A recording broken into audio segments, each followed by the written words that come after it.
Hello everyone, I am the Whisperer and I know you're using this video to fall asleep, so like and subscribe for daily videos. Also, where are you from and what time you're watching this video? Close your eyes, relax, and let's start. Harold Latham had lived alone in the house on Maple Hollow Road for almost 12 years. Since Maggie passed, he'd settled into a rhythm that left little room for surprises.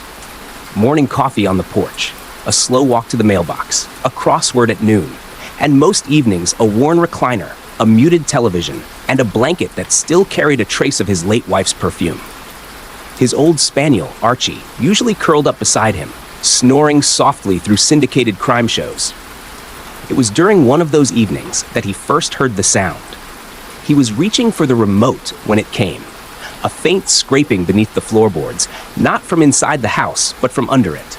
At first, he figured it was the wind catching the loose lattice below the porch. He made a note to check in the morning, then let the thought drift as an old episode of Columbo pulled him in. The next day, while retrieving the newspaper from the gravel path, he remembered. He crouched beside the steps and peered through a gap where the wooden slats had pulled away from the frame. Dry leaves had collected there, packed tight in places. The crawl space was shallow, maybe 2 feet high, and stretched the length of the porch. He waited for something to move, but saw no activity. No fur, no glint of eyes. Still, he decided to toss in whatever remained of the previous night's meatloaf, mostly to shut up the raccoons that skulked about after dusk. It landed with a soft thump on the dirt and rolled out of view. That afternoon, while rummaging through his desk drawer for a working pen, Harold found a watch he'd assumed had vanished years ago. Not just any watch, his father's old timepiece, the one with the cracked crystal and the faint engraving on the back. He'd turned that drawer upside down 3 times since Maggie's funeral and never seen it once. Now it was just sitting there. He wore it for the first time in over a decade that day. The next morning, he scratched off a lotto ticket from the glove box, one of the stack he kept around as a harmless distraction, and won $100. It wasn't much, not enough by itself to mean anything, but 2 coincidences in 2 days stuck with Harold in a way that bothered him more than it thrilled him. That night, he opened the fridge and stared at its contents for longer than necessary. The leftovers from Tuesday's roast were still sitting in foil. He reheated half and took the rest outside, plate and all. The sky was gray and low with an early spring drizzle. He set the dish at the corner of the porch and angled it just under the lattice. He nudged it deeper with his cane. Let's see if you like pork. In the morning, the plate was empty. No meat, no drippings, not even a scrap of fat, just a thin line of dirt along the porcelain edge, as if it had been dragged a few inches before someone, or something, picked it clean. "You've got good taste," he muttered. Harold washed the plate, dried it, and told himself raccoons were as fastidious as they were bold. That week, something shifted. It began with minor things, subtle but noticeable. An unexpected check arrived in the mail from the electric company for an overpayment he couldn't remember making. The woman at the pharmacy told him his new prescription would cost less than expected due to an insurance fluke. And at night, his right knee, the one that always ached in the rain, stopped hurting altogether. He never told anyone about the food, not because he feared mockery, though that would have come quickly enough from the few neighbors who still remembered him, but because he didn't yet believe it himself. There was nothing to believe. Not yet. A pattern seemed to be emerging, he realized, but all he truly had was a theory. Over the course of the week, he had made several offerings, each of which had been followed by a small, inexplicable stroke of good fortune. Could it really be a coincidence? He wondered. Before long, he began looking forward to preparing his offerings. At first, he selected little things: chicken skin, gristle, spoiled fruit, bacon ends, nothing anyone would miss. Sometimes he left the food in a bowl. Other times, he just wrapped it in paper towel. It always vanished by morning. The scratching sounds returned too, sometimes at night when the house was quiet, and other times in the early morning, just before dawn. They were rhythmic and slow, not frantic like a trapped animal. It was as though something were pacing beneath the porch, or pulling itself along the underside, always just out of sight. One night, after placing a small pile of greasy lamb bones by the slats, he lingered. There was no wind, and the telltale din of insects was strangely absent. All he heard was the low hum of distant traffic. Leaning against the porch wall, he took in the scent of early spring soil and tried to relax. Then he heard a faint movement in the dark, something shifting beneath the boards. Harold held his breath. He didn't see anything, but he felt it.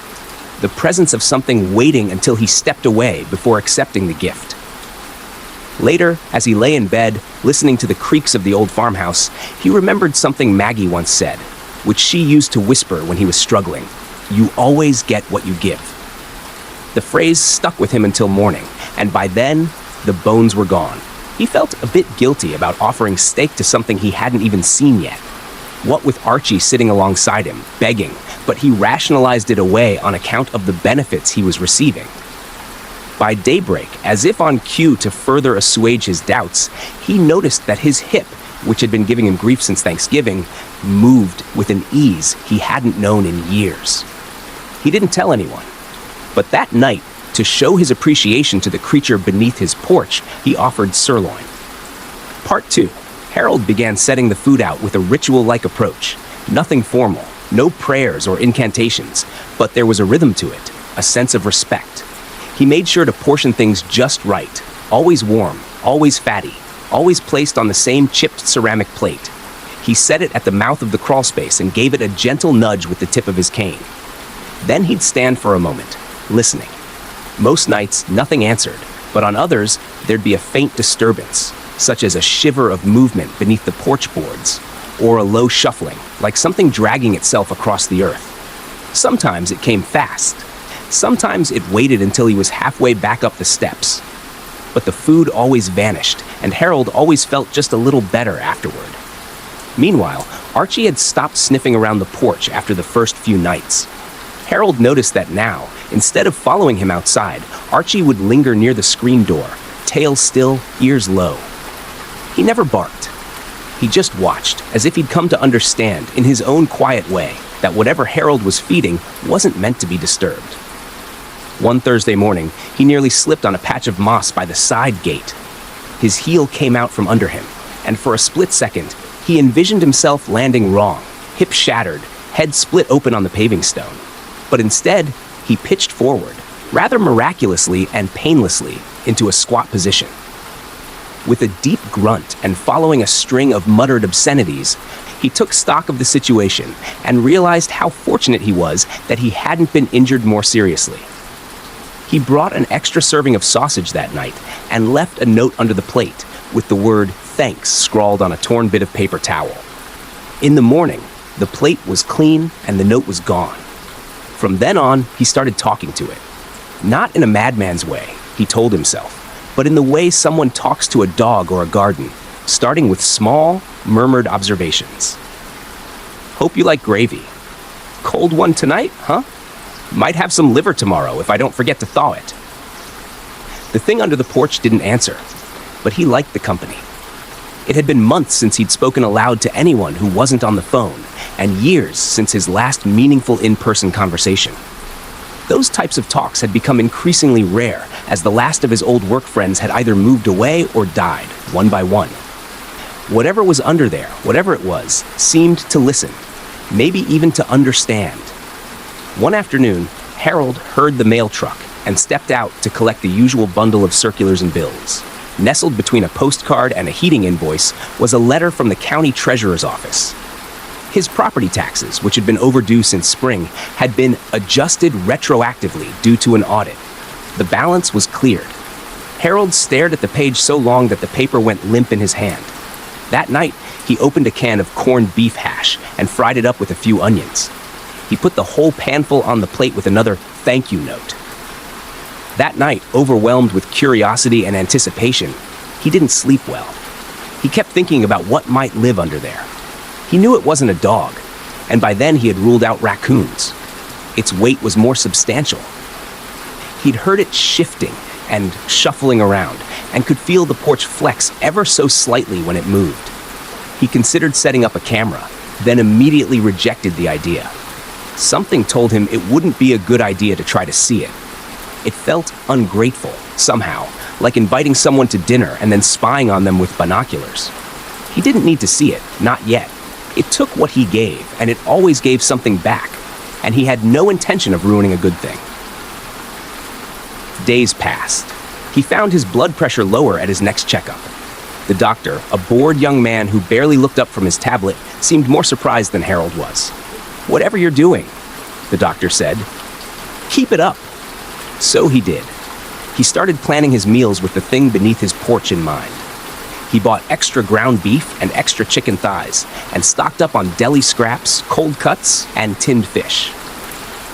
His shopping lists grew longer and more varied as he experimented with different offers and their results. He also bought vitamins for himself, more out of habit than necessity. The aches and stiffness that had defined his mornings for years now rarely made an appearance. The cane was still useful, though it was now more companion than crutch. Not everything was splendid, however. One day, for example, he noticed the squirrels were avoiding his yard. There were no birds at the feeder either, and no tracks in the dust near the crawlspace.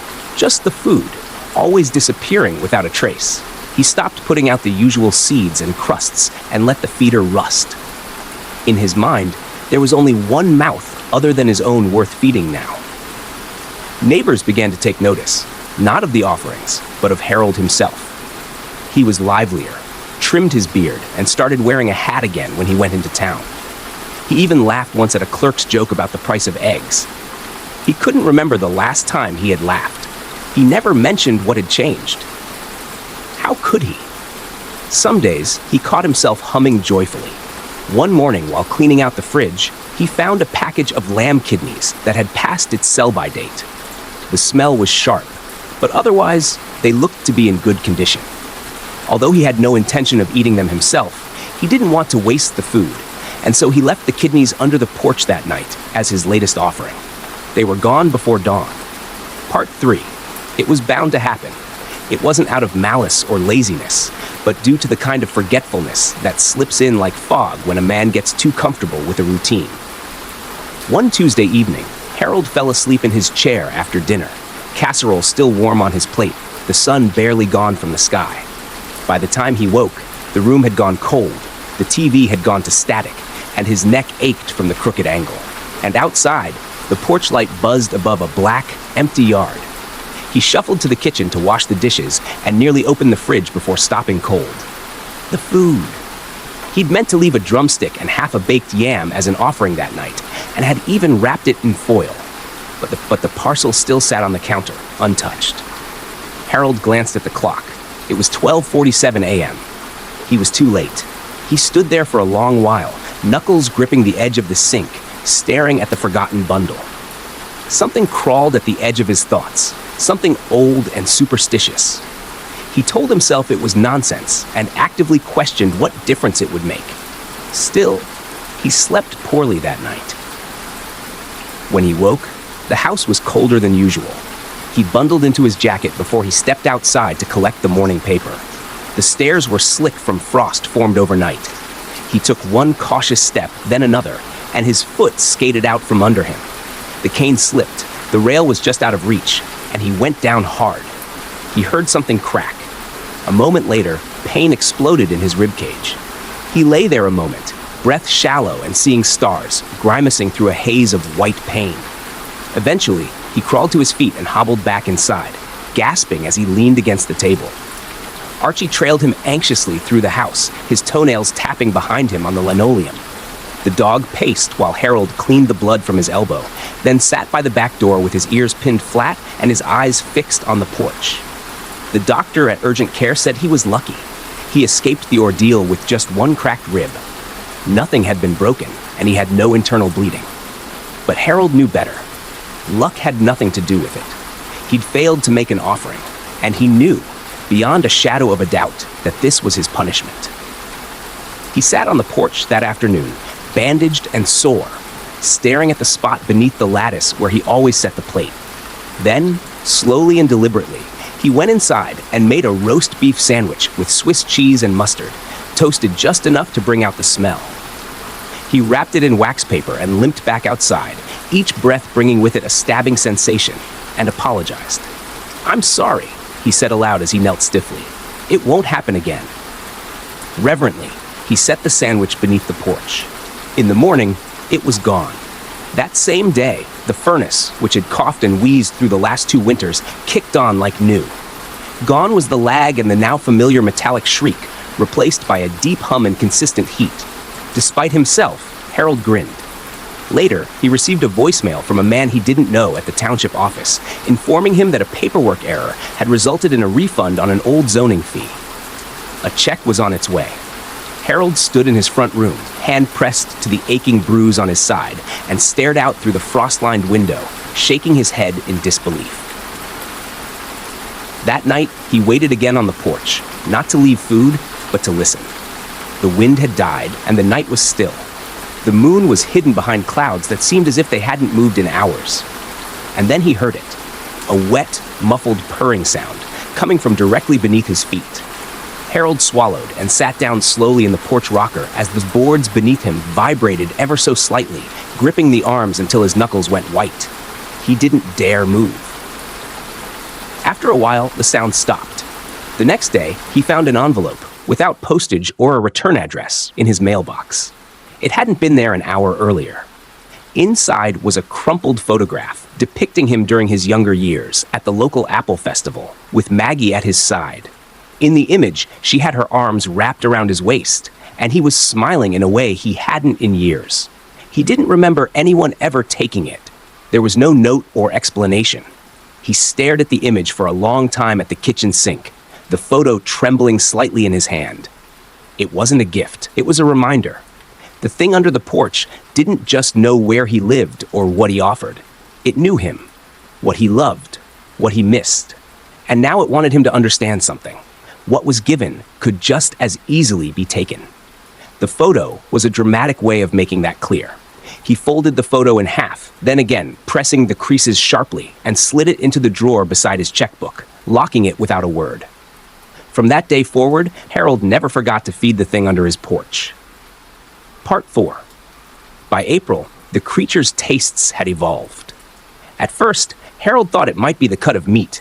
He'd left half a pork chop, lean and lightly salted, and found it untouched the next morning. He squatted stiffly at the edge of the porch, reached under the lattice with his cane, and pulled the plate out.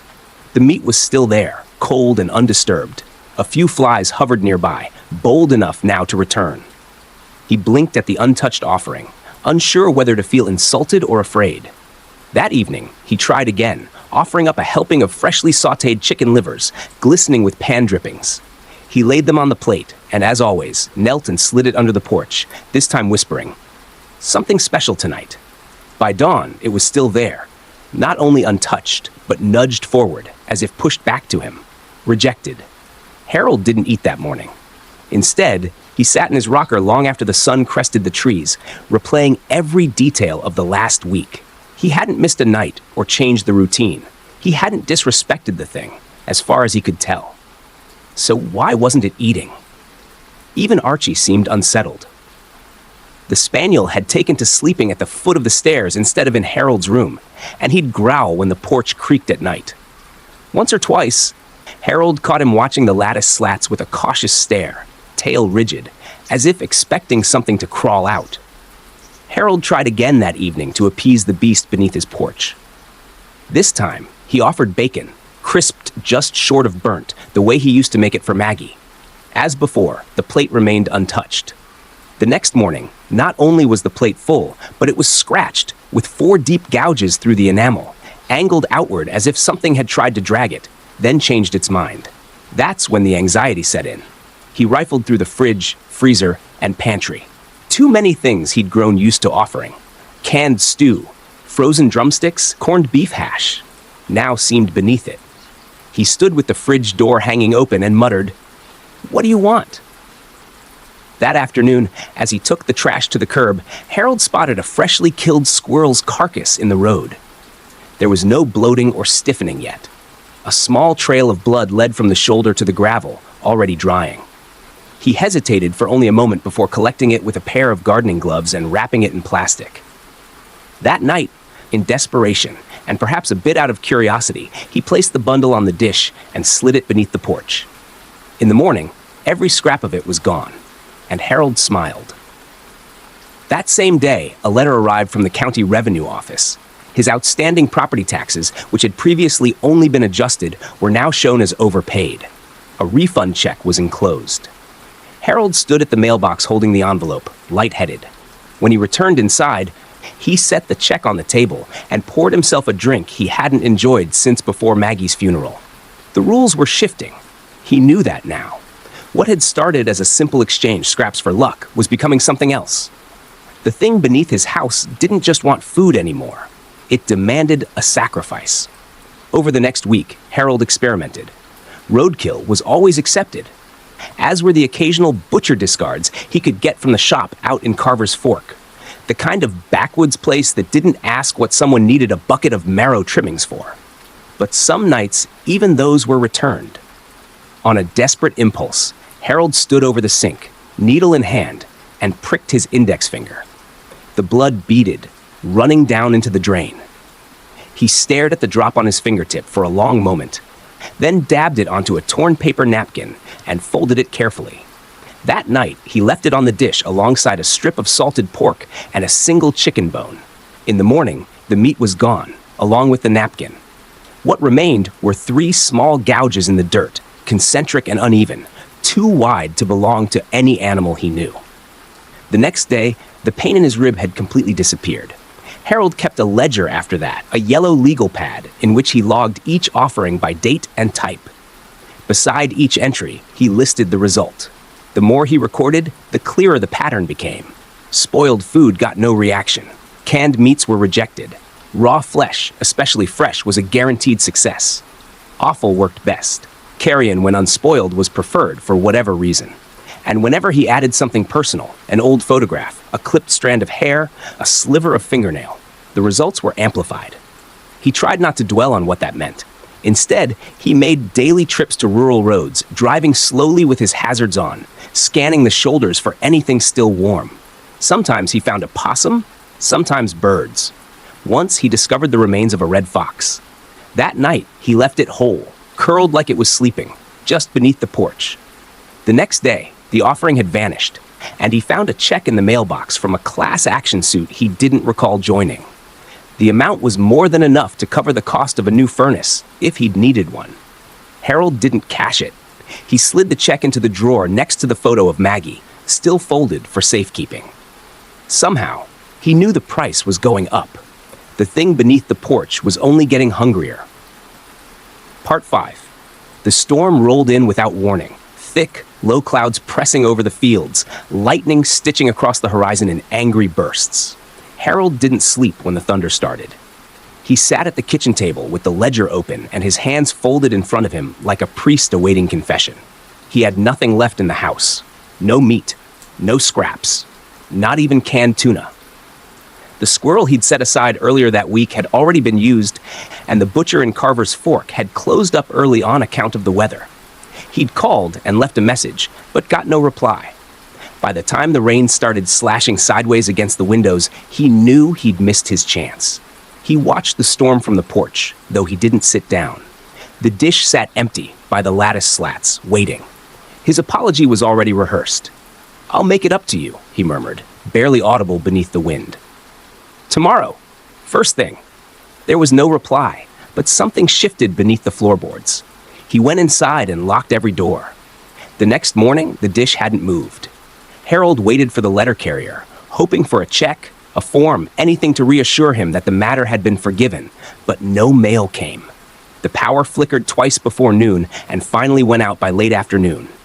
The backup generator refused to turn over. By evening, the storm had passed, but the house felt more frigid than it should have, colder than it ever had since winter broke. He called for Archie out of habit and got no response.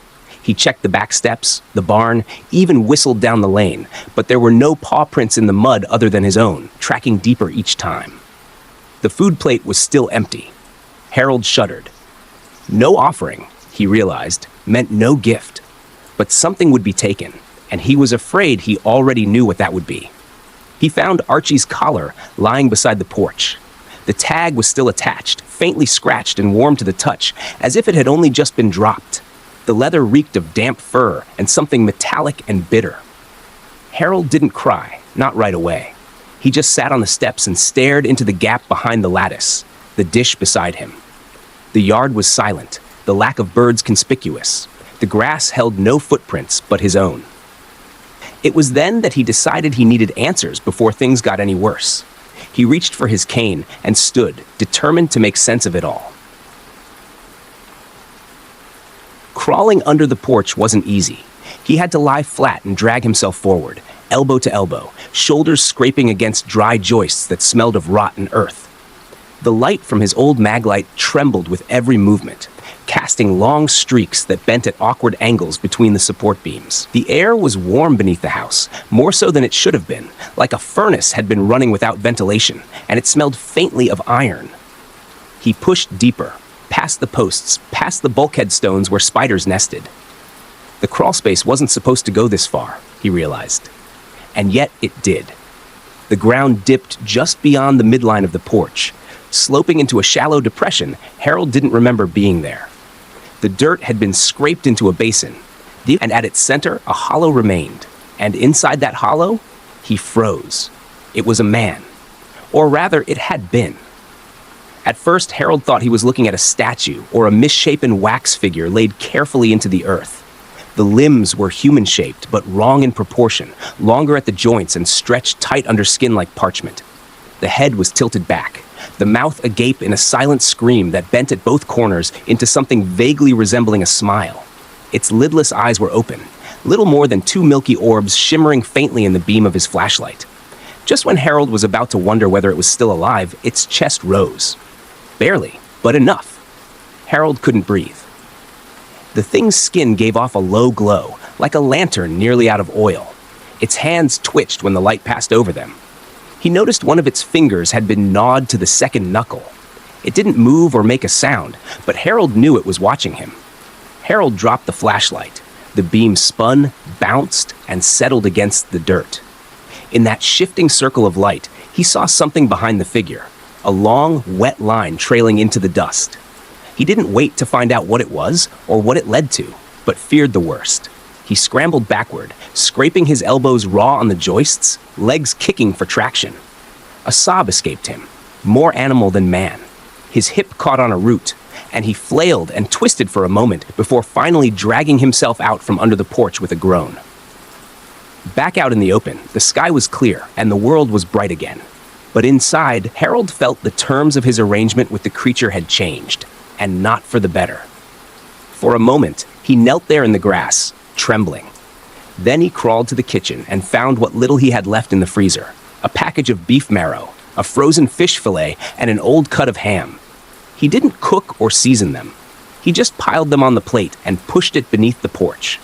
Then he sat and waited, not for a reward, but for forgiveness. Part 6, Harold fed it every night after that. There were no more missed offerings, experiments, or questions. He no longer kept track of what he gave. He didn't look for patterns or play with the idea of balance. He fed it what it seemed to want, and nothing more. And in return, it let him live. But only just. The good luck kept coming, in subtle ways. His bank called to inform him that 3 overdrawn checks from years ago had never actually posted. A loudmouth neighbor he'd long resented moved away suddenly. Even his doctor, confused but optimistic, told him that a previously identified mass on his kidney had simply vanished between scans. But Harold saw no cause for celebration. He now felt obligated, under penalty of punishment, or worse, to satisfy the beast's increasingly grotesque cravings. His body began to fail in stranger ways. He dropped weight despite eating more. His hands trembled when he wasn't thinking about them. His eyes developed a pink rim around the edges that no drop or salve could relieve. He stopped shaving and no longer bathed regularly. The bathroom mirror fogged over even when the water ran cold. And most of all, he missed Archie's companionship. He loved the spaniel, but hadn't realized how much the dog truly meant to him until he was gone. Worse yet, the floorboards sometimes creaked when he was sitting perfectly still, or ahead of him in the hall while he was walking, as if whatever was below him was tracking his movements and anticipating his next steps. This continued unabated for days, until at last Harold thought he might go mad. It wasn't long after that when the neighbors started commenting. Mrs. Randall from 2 doors down left a note on his front stoop. "Harold, please call me. I'm worried about you." He didn't. Instead, he fed the creature 2 rabbit carcasses that night, hoping to stay in its good graces one more day. It wasn't enough, apparently. The next morning, Mrs. Randall's cat went missing, as was her note. Soon thereafter, she stopped trying to reach him altogether. Harold started keeping the curtains drawn, let the grass grow long, and stopped picking up the phone. The doorbell rang twice in early June, once his niece, once a pair of church volunteers, but he ignored both. He couldn't explain what was happening without sounding insane, and he didn't want anyone else involved, as much for their safety as for his own. But people came anyway. One Friday afternoon, his niece Lila showed up uninvited. She was a sharp-eyed woman in her 40s, with a reputation for trying to make decisions for people who didn't ask for help. Harold opened the door half an inch and told her he was busy. She told him she didn't give a damn. Inside, she wrinkled her nose almost immediately. "It smells like something died in here," she said, and began opening windows. "When's the last time you changed your clothes?" "I've been busy," Harold muttered, retreating toward the kitchen. "Got a schedule." She trailed behind him, flinching as she stepped over a bag of bird feed he'd left in the hall. "Busy with what, exactly? You're not answering the phone. You're not coming to the store. Uncle Hal, what's going on?" Harold said nothing. She followed him out to the porch, where he sat with a plate of his latest offering in his lap, raw meat already beginning to sweat in the evening heat. "What is that for?" she asked. He didn't answer. Her eyes followed his gaze to the gap in the lattice, and she crouched beside the steps. "Is that what smells so bad? Jesus, what's under there? A raccoon? Uncle Hal, are you?" The porch trembled. Something beneath it had moved, seemingly in response to the conversation. It was listening. Harold shuddered at the thought, and his eyes went wide. "Go home, Lila," he said grimly. "Right now." She rose. "Not until you tell me what the hell's going on. You need help." "I said go," he shouted. She stepped backward off the porch, stunned by the sudden shift in his tone. "You're scaring me, Uncle Hal," she said.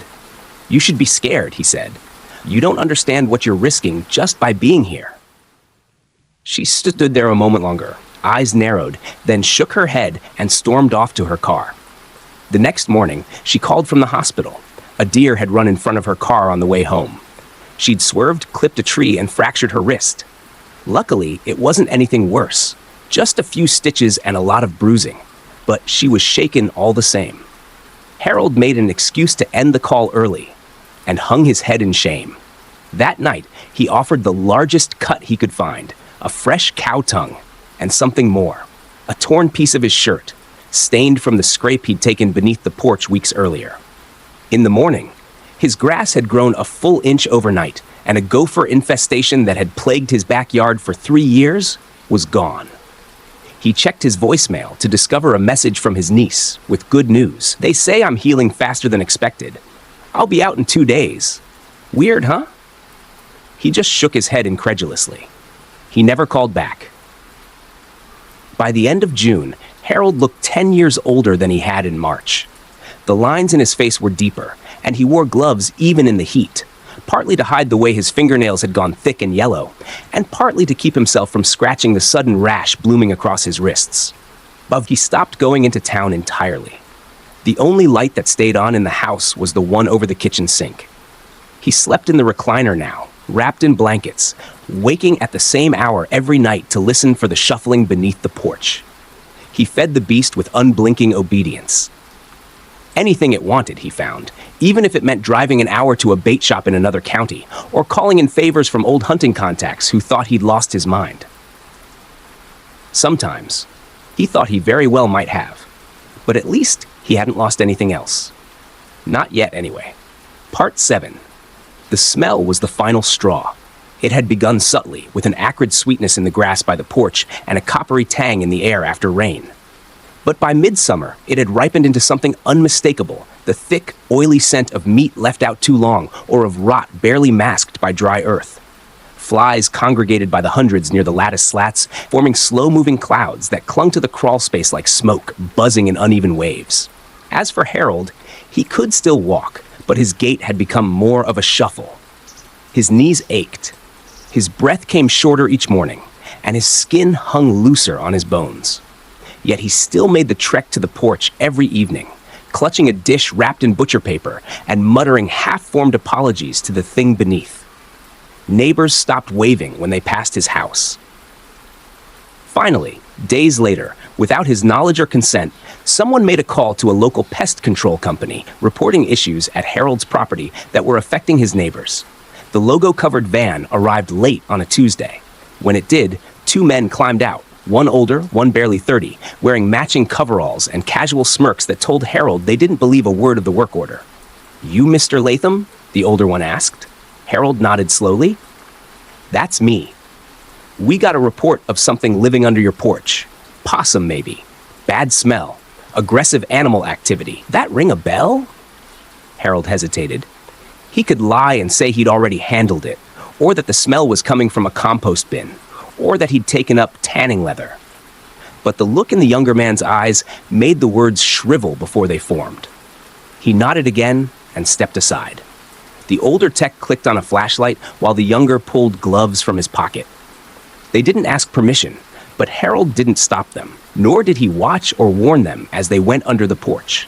Instead, he turned and went inside, sat down at the kitchen table with the porch light off and the curtains drawn, and waited. He counted the seconds, then the minutes. He listened for shouting, footsteps, or laughter, for anything at all. After about 12 minutes, the younger one screamed. It was shrill and stuttering, followed by a loud crash beneath the porch. Then came the scrambling. He heard something heavy trying to move quickly, but uncoordinated. The older tech's voice followed, guttural and panicked, but Harold couldn't make out the words. Then there was nothing. Everything went still. He stayed seated for nearly an hour. When he finally opened the door, the van was still there, with the driver's side door still open and the headlights still on. There was no one in sight. He waited until the batteries died. The police came the next day, after the van had been reported abandoned. Two officers, including Deputy Ferris and a younger patrolman with a clipboard and too much cologne, knocked on his door late that afternoon. Ferris spoke with the tone of someone trying to sound friendly while watching for sudden movements. "Mr. Latham, we've got a bit of a situation. A couple of workers came out to your place Tuesday, and they haven't been seen since." Harold rubbed his hands together. They felt numb. "That right?" he asked. The young one spoke up. "Their van's out front. No sign of them inside or around the property." "That's pretty unusual, wouldn't you say?" Harold looked past them at the porch. "I didn't see where they went," he said. "They showed up, said they'd check it out, and that was that." "You let them under the porch?" He didn't answer. Ferris nodded toward the crawl space. "Mind if we take a look?" Harold didn't protest. The radio static started less than a minute after the deputy dropped to his hands and knees. Harold heard it through the open squad car window.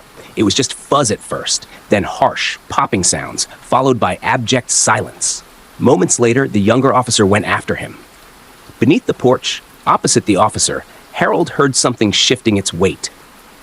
10 minutes passed, and finally, Deputy Ferris came out alone. He was pale and sweating profusely, his eyes red around the rims and bloodshot. He said nothing and sat on the lawn, rocking slightly, until the medics arrived. The younger one never came out. They searched the crawl space with cameras, fiber optics, and dogs. They found no sign of struggle, no bodies, and no footprints. The only thing anyone found was the dish Harold had set out earlier, now empty and wiped clean. The next morning, Harold was taken into custody, but not in cuffs. Not at first. But the questions came fast, and when his answers didn't satisfy them, the gloves came off. He wasn't totally dishonest. When they asked if he had seen them and if he had known they were under the porch, he replied in the affirmative. However, he denied feeding anything under the porch or having gone under there himself. They didn't believe him. He sat for hours in the interview room, hands folded in his lap, sweat collecting beneath his collar. He didn't ask for a lawyer or for a phone call, and kept glancing at the clock, doing silent math in his head. All the while, he hadn't made an offering. Not that day, and not the day before. They locked him in a holding cell while the search continued. Unsurprisingly, no one came to his defense or posted bail. That night, as they booked him, Harold turned once to look back through the Sally Port doors. Between two shrubs near the edge of the lot, low to the ground, he spotted something unmistakably human-shaped, yet not quite right, moving in the underbrush, watching him. Its pale skin glinted faintly in the moonlight, and though it didn't advance, it also did nothing to conceal its presence. Harold didn't speak or point it out. He only lowered his gaze and allowed the deputy to lead him inside. Part 8. The cell was small, sterile, and remarkably bland. Harold sat on the cot with his back against the concrete wall, knees drawn up like a child, trying not to be noticed. The jailers didn't speak to him much. They logged his meals and vitals and asked him routine questions with the detachment of clerks. He answered when he had to and ate only enough to avoid attention. He slept when he could, which wasn't often. The sounds were different in lockup. There was no porch or floorboards, but there were pipes and vents, and many of them. The hollow spaces in the walls carried noise too well, and at night, long after lights out, Harold sometimes heard movement from the far end of the block. It was not the echo of the distant voices of guards or prisoners, that much he knew. It was something else entirely, the wet, slow sound of moist, bare feet dragging. The first time he heard it, he sat bolt upright and pressed himself to the back wall until it stopped. A few nights later, it returned, closer than ever, always stopping just before it reached his door. He began saving food. It wasn't difficult. The portions were small and tasteless, and no one noticed when he wrapped bits of meatloaf or cornbread in napkins and later slid the contraband under the frame of the cell door. The concrete floor sloped just enough that he could push the makeshift offering into the hall where the light didn't quite reach. The first night, nothing happened. The second night, the napkin disappeared. He asked the guard about it at breakfast, feigning confusion. The man shrugged and said the cleaning crew came through around 3 a.m. But Harold had been awake at 3. He'd heard the guards' boots, the carts, the static. The food had vanished before they came. He kept offering. A sliver of chicken, a boiled carrot, a slice of bruised apple. He always placed them gently just outside his reach, and every time they were accepted by something that never showed itself, but left the scent of damp stone and turned earth in its wake. His appetite dwindled further, and his skin began to itch in new places, behind the knees, under the arms, in the crease where his neck met his shoulder. A rash spread across his ribs. Still, he kept feeding it, and still, it kept coming. One night, the prisoner in the cell across from him began to scream. Harold sat motionless on the edge of the cot, eyes fixed on the door, listening as the cries climbed into something high and panicked, then cut off mid-breath. The silence afterward felt endless. Eventually, footsteps arrived, boots, hurried voices, radios clicking, keys turned, doors slammed, the air smelled faintly of blood and bleach. The next morning, the man was gone. No one explained why. The other prisoners didn't talk about it. The guards, however, began moving more slowly. Harold offered his entire tray that night. It disappeared within minutes. 2 nights later, his cell door clicked open. When he peeked outside, he saw that no one was there. The latch had simply slid free, or so it seemed. Harold sat back down on his cot, his hands resting palm up in his lap, and stared at the cell's handle.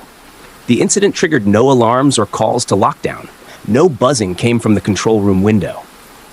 Again, he stepped forward, this time more cautiously, and reached for the door. He stopped briefly.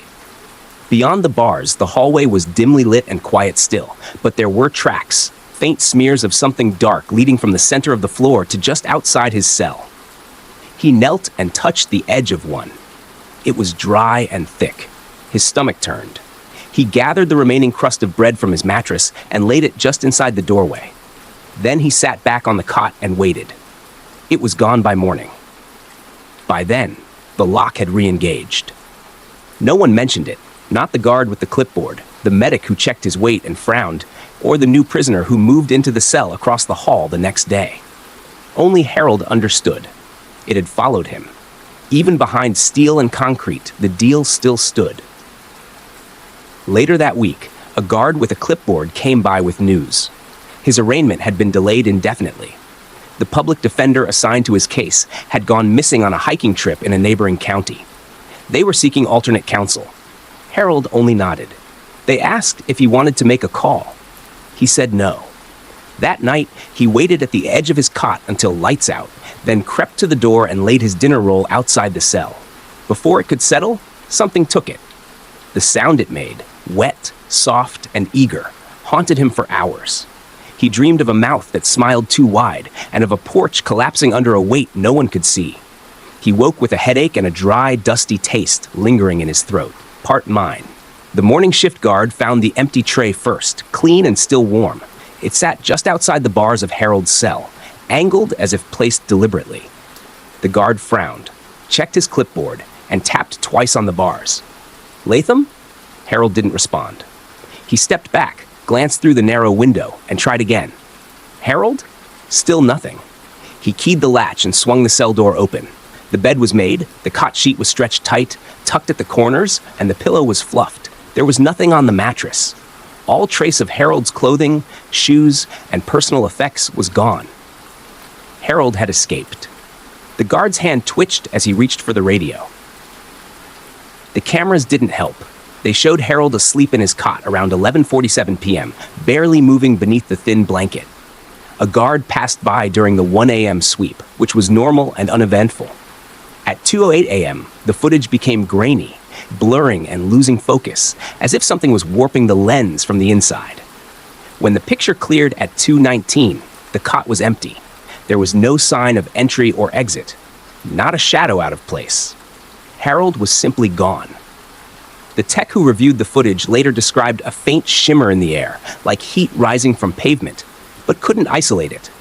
Another said she saw the vague shape of someone, in the frame, just before the distortion began, crouched low beside the bunk, its face too close to the camera to make out clearly. Neither one reported it officially. By noon, the facility was locked down. Local police were called in first, then the state. K-9 units swept the grounds, but the bloodhounds picked up nothing. The door logs showed no breaches. There had been no visitors and no transports. Harold Latham had simply ceased to exist within the facility sometime between lights out and sunrise. One detective suggested a staged disappearance. Another floated the idea of suicide or an accomplice on the inside. But no one could explain how a 72-year-old man with no known living relatives, no escape tools, and no motive, with fragile health, had walked out of a secured building without touching a door or being identified on camera. Worse still, no one could explain the hallway outside his cell. The concrete there was different. It was now faintly discolored, warped and overly smooth, like water had passed over it and eroded its surface. A damp, briny odor hung in the air even hours after cleaners scrubbed the walls. One janitor quit on the spot after opening the floor drain. She never said what she saw, just walked out mid-shift and never returned. In the days that followed, rumors bloomed like rot. Some said the old man had made a deal with something he shouldn't have, that he'd been feeding it, protecting it, even worshiping it. Others claimed he'd found a way to vanish on purpose, or that he wasn't human at all, just a shell or a skin, a thing wearing the face of a man for 70 years before it finally crawled back to wherever it had come from. In those stories, Harold hadn't served a monster. He was the monster. A few guards whispered about the other inmates. How some had stopped sleeping after Harold disappeared, or carved "It comes when hungry" into the wall of his cell in jagged letters. The prisoner refused to speak afterward. From that point on, he refused food. All he would do is stare at the door. He demanded to be placed in solitary confinement, in the dark. They obliged. He screamed for hours the first night. After that, he stopped making noise altogether. An article appeared in the paper 2 weeks later. Missing man sparks questions at state facility. It mentioned Harold's name and age, and went into detail about the unresolved pest control disappearances. It ran alongside a blurb about a local hardware store closing due to a structural collapse, specifically foundation failure, the report stated. Something about old footings giving way beneath a historic home on Maple Hollow Road. The reporter never made the connection, but someone else did. A retired building inspector saw the photo of the house, buckled and leaning, its corner beams split wide, and remembered filing a report there 5 years earlier. Back then, the porch had already been sagging. Wood had rotted clean through beneath the steps. But what stuck with him most wasn't the condition. It was the heat. He'd stood at the edge of the crawl space with his measuring rod and felt warmth radiating from below, like something baking beneath the boards. When he'd informed Harold, the owner, he had just smiled and nodded. The inspector hadn't gone under. And now there was nothing left to go under. The house collapsed 3 days after Harold vanished, and 2 days later, fire broke out, cause unknown, and wiped out whatever was left. No bodies were recovered. When all was said and done, little more than ash, brick, and a patch of blackened soil remained where the porch had once been. And in the center of that patch, half buried in soot and splinters, was a ceramic plate, chipped at the edge and clean at the center. Part X. By autumn, the land on Maple Hollow Road had already changed hands. The lot was purchased by a developer who specialized in upscale modular homes, quick builds with wide porches and polished floor plans. A temporary sign had gone up in front of the property, which read, "Future site of Clearview Estates." Beneath it, a smaller one added, "Phase 1, now breaking ground." Although no one openly admitted to being superstitious, locals avoided the area. When the excavator arrived, the operator sat in the cab for over an hour without starting the engine, saying his radio wouldn't stop picking up static. He claimed the dirt looked wrong. It was too soft, he said, too dark and too flat. No one quite knew what he meant at the time. They broke ground anyway. Concrete was poured, foundations were cured. By the end of October, the first frame had gone up. It was a single-story model with a wraparound porch, vinyl siding, and pre-hung gutters. The foreman, a man named Daryl Kinsey, lived in a neighboring county and drove in early each morning to check on the progress. He was in his 50s, practical-minded, and proud to say he'd never missed a deadline. But his wife had been sick for months, long enough that the specialists had stopped offering options. On the morning, they began laying down the porch beams. She couldn't get out of bed. Daryl had kissed her forehead and promised he'd be home early. He was inspecting the area near the foundation to locate a level patch when he spotted something poking from the soil. White ceramic, cracked along one edge. The edge of a plate. It came free easily. Daryl turned it over in his hand. It was smooth in the center and quite clean. Immaculate, really. He didn't tell anyone about it. Just set it aside in the shade beneath the porch joists, thinking he'd toss it later. At lunch, one of the electricians joked about sacrificial bowls and cursed antiques. Daryl laughed along. But when no one was looking, he pulled a Snickers from his glove box and walked back to the slab. He crouched beside the plate, unwrapped the candy bar, and placed it carefully in the center. Not because he believed in any of the stories he'd heard about the previous owner, but because he felt compelled to. That night, his wife got out of bed. She made it to the kitchen on her own and cooked herself eggs, smiling for the first time in months. Daryl never mentioned the plate to her. The next morning, the candy bar was gone, wrapper and all. All that remained was the plate, polished, clean, and warm to the touch. He left half a sandwich the next day, and the next, and the next. The other workers noticed him lingering at the porch after hours, watching as he stopped just short of the new lattice and tilted his head as if listening. They didn't say anything. They were being paid on time, and the job was going smoothly, so conversation was kept to a minimum. Even so, a few kept their distance from the crawl space. One swore the joists creaked when no one was walking. Another outright refused to cross the porch following its completion. None of them stayed long after dark. Daryl didn't mind the solitude. In fact, he began to feel better out there. More grounded, he'd later say. It seemed that whatever was under the boards was grateful. He couldn't explain it, but he felt better after leaving an offering, and the connection felt special, and he wanted to keep it to himself. The neighbors never knew what had happened on that property. The papers had moved on. The house fire had faded to a line item. Harold Latham's name disappeared first from headlines, and then from memory, as most people do. But the land remembered, and so did the thing beneath it. It waited, as it always had, for someone to feed it. The offering didn't have to be much, a scrap, a token, or a gesture of acknowledgement. That was enough, at least at first. Beneath the new porch, where the dirt hadn't fully settled and the insulation hadn't yet been stapled into place, something old and patient moved slowly, out of reach of prying eyes. It shifted its weight against the supports, opened something like eyes, and smiled. And waited for the next offering. Heather Driscoll glanced up at the clock for the fourth time in as many minutes. It was past midnight, and her 12-hour shift at Mercy Creek Clinic felt like it would never end. She sighed, shifting slightly on her stool behind the nurse's station. Her coworker, Elaine, had already dozed off in the break room, leaving Heather alone in the sterile silence of the waiting room. She rubbed her temples and stood, stretching stiff muscles. Outside, beyond the clinic's tinted glass doors, a soft greenish glow painted the sky. Heather moved to the window, intrigued. "What is that?" she whispered. Her reflection, tired eyes, pale skin, brown hair pulled hastily into a ponytail, stared back at her. A sudden metallic squeal made her jump. The automatic clinic doors hissed open, startlingly loud in the otherwise quiet space. Heather turned quickly, forcing a professional smile. "Hello, welcome to Mercy Creek Clinic. How can I?" Her words faltered as she stared at the figure who stepped inside. Can I help you?" The newcomer stood motionless just beyond the threshold. Tall and slender, he wore ordinary clothes, jeans and a faded sweatshirt, but his skin was unnaturally pale, almost luminescent under the clinic's fluorescent lights. His expression was utterly blank, eyes wide open and vacant. His features, perfectly symmetrical, had the too smooth sheen of polished plastic. "Sir?" Heather tried again, stepping forward cautiously. "Are you all right? Do you need medical attention?" The patient did not move or respond. His gaze remained fixed forward, toward nothing.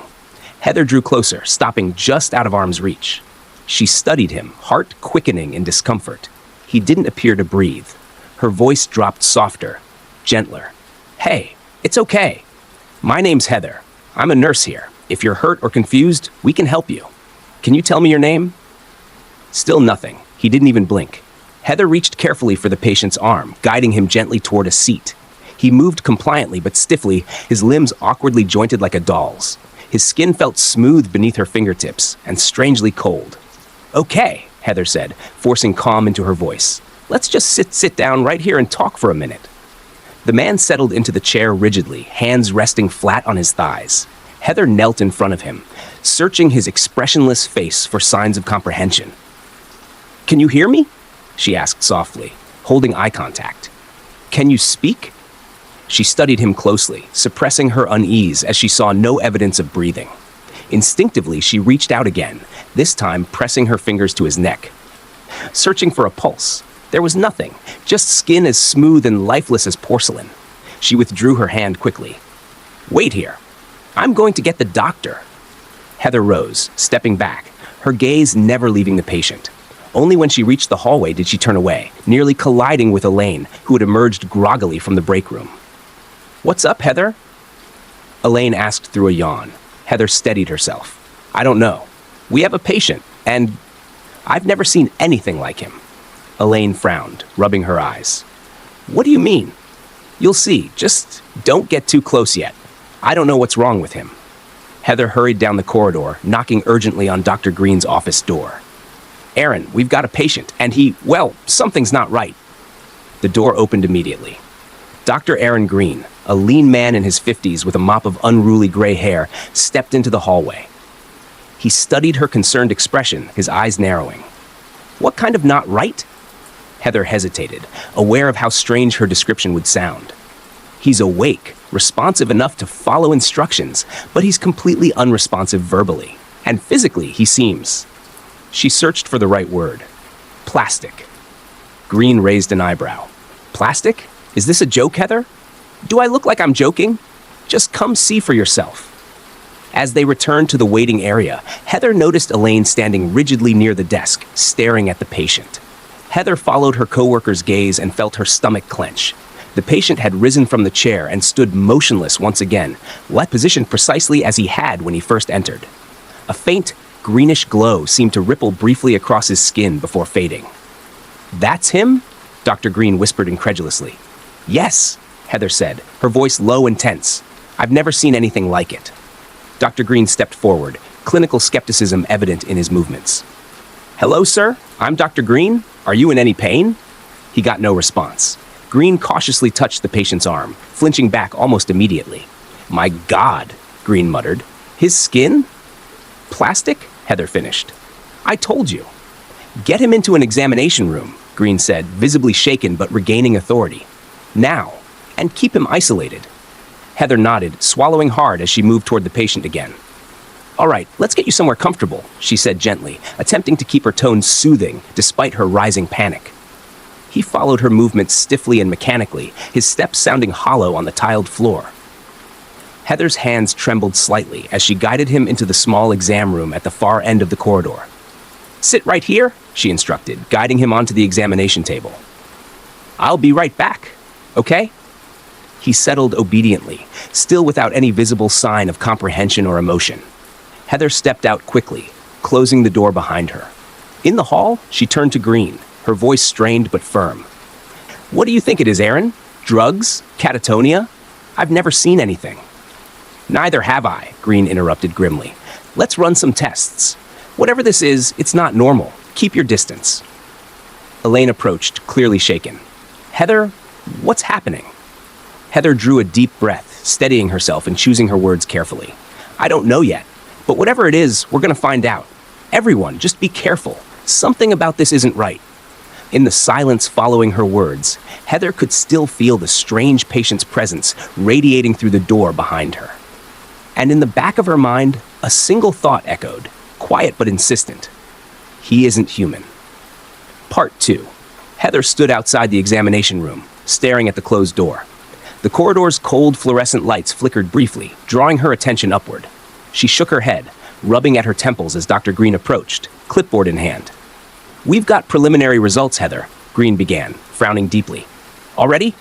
Heather asked, glancing at her watch. It had only been 20 minutes since they'd drawn samples. "Yes and no. That's the problem," he said, holding up a sheet of paper. Every blood sample crystallized instantly. It's like his blood is polymerizing when exposed to air. Heather leaned against the wall, crossing her arms tightly as she studied Green's perplexed expression. "That's impossible, Aaron. There's no biological precedent for that." "Impossible or not, it happened," he replied grimly, shaking his head. "And there's something else. His body is emitting low-level electromagnetic radiation. It's subtle, but it interferes with the lab instruments." Heather felt a chill run down her spine. "Radiation? Is it dangerous?" "I don't know yet," Green admitted. "But whatever we're dealing with, it's not something from our textbooks." Heather glanced back toward the closed door. "Aaron, he arrived right after that strange glow in the sky. What if there's a connection?" "Are you suggesting something extraterrestrial?" he asked skeptically. "No," Heather answered slowly, her voice measured. "Not necessarily extraterrestrial. I don't know. Maybe." Green stared at her, stunned into momentary silence before breaking into uneasy laughter. "Aliens? Heather, come on, we're scientists." "Exactly," she pressed firmly, eyes narrowed with conviction. "Science isn't about dismissing possibilities. I'm not saying we're in an episode of The Twilight Zone, but if standard biology doesn't explain him, we have to expand our thinking." Green sighed, rubbing his forehead. "Okay, Heather, say it is from beyond this world. Then what? How do we deal with that?" "We observe, document, and keep an open mind," Heather replied firmly. "Until we know more, that's all we can do." Green hesitated before nodding reluctantly. "All right, but let's keep this quiet for now. The last thing we need is panic." Heather nodded, her thoughts already racing ahead. Agreed. The sudden sound of footsteps echoed sharply down the hallway. Both turned sharply as Elaine hurried toward them, pale and breathless.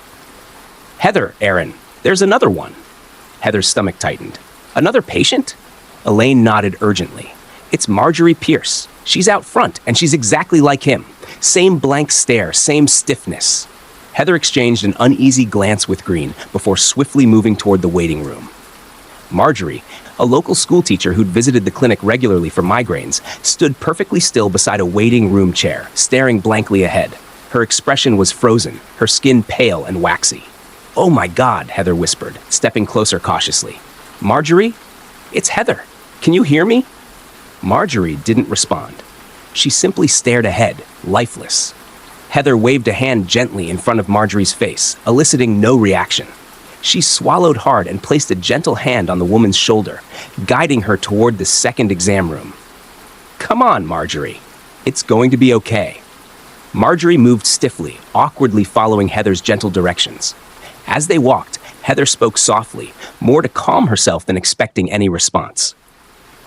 "We're going to help you, Marjorie. I promise we're going to figure this out." Heather carefully sat Marjorie on the edge of the exam table. Once again, she attempted communication, this time more insistently. "Marjorie, please. If you can understand me, try to respond. Blink, nod, anything. Silence filled the room. Heather stepped back, exhaling sharply, startled by Dr. Green's sudden appearance at the doorway. Same symptoms? Green asked. Heather nodded, worry etched on her face. Identical. Aaron, whatever's happening, it's spreading fast. Green drew a shaky breath. Then we isolate the clinic immediately. No one in or out, at least until we know how it spreads. You're talking quarantine? Heather asked, anxiety evident in her voice. Aaron, we're not equipped for that.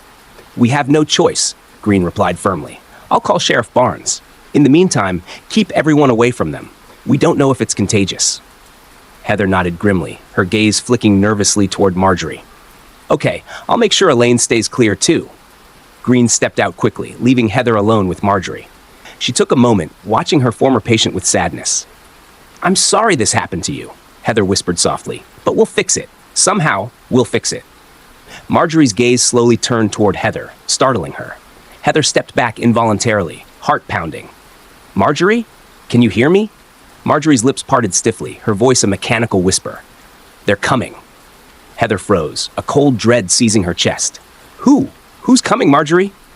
Marjorie's gaze drifted slowly upward, her mouth barely moving as she answered. From between the stars, through the tier. We opened it. They found us. Heather trembled visibly, but held herself steady. Who found us? What tier, Marjorie? Please tell me more. Marjorie's mouth twitched, then returned to stillness. Her eyes glazed over, empty again. Marjorie? Heather called urgently, gripping the woman's shoulders. Marjorie, come back! What tier? The door burst open. Elaine stood there, eyes wide with panic. Heather, Aaron says the sheriff's not answering. Communications are down all over town, and there are more of them outside. At least a dozen just standing out there. Heather released Marjorie slowly, feeling a wave of helplessness wash over her. Elaine, stay calm. We'll handle this. How, Heather? How do we handle this? Heather steeled herself, inhaling deeply to steady her nerves. First, we keep everyone inside. No one goes out there, understand?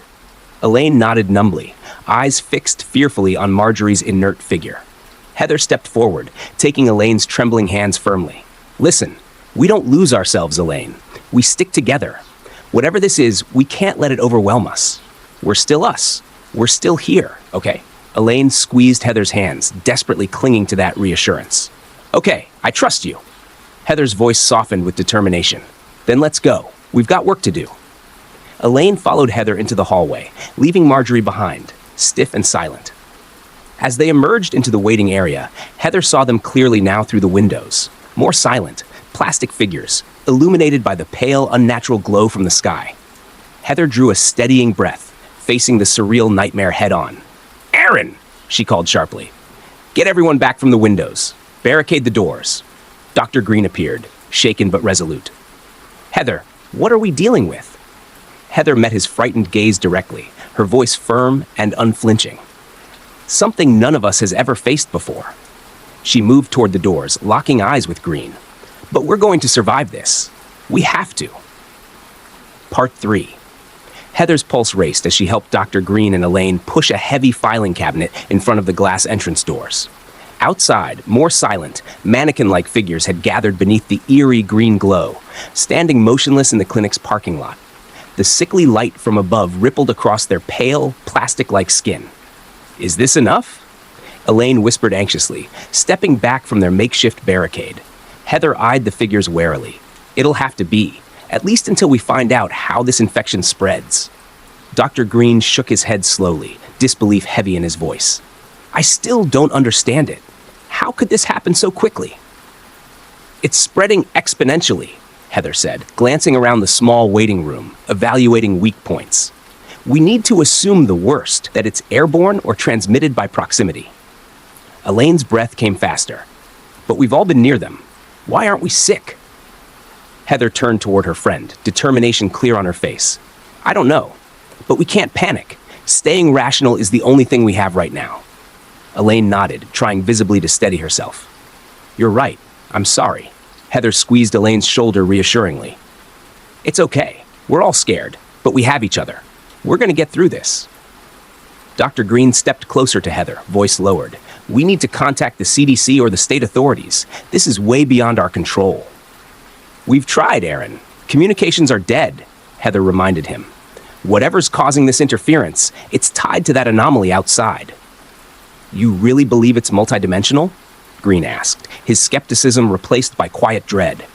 Heather met his eyes seriously. I believe something unprecedented has happened, and it started with him. She gestured toward the hallway leading to the exam rooms, where their first patient still sat quietly. We need answers, and right now he's the only one who might have them. Green frowned deeply. You think talking to patient 0 will help? Heather set her jaw. We have to try. Green glanced reluctantly toward the exam room hallway, then sighed heavily. All right, but I'm going with you. Elaine, stay here and monitor the doors. Alert us immediately if anything changes. Elaine nodded nervously. Be careful. Heather offered her friend a brief, reassuring smile. We'll be back soon. She led Dr. Green swiftly down the corridor, her heartbeat quickening with every step closer to the patient's room. She paused just outside, gathering her courage. Aaron, whatever we see in there, just stay calm. Green's eyes narrowed with unease. Heather, why do you say it like that? She didn't answer, instead slowly pushing open the door. The patient still sat stiffly on the examination table, his posture unchanged, eyes fixed blankly forward. Heather approached cautiously, keeping her voice steady. Sir, can you hear me? My name's Heather Driscoll. This is Dr. Aaron Green. We need your help.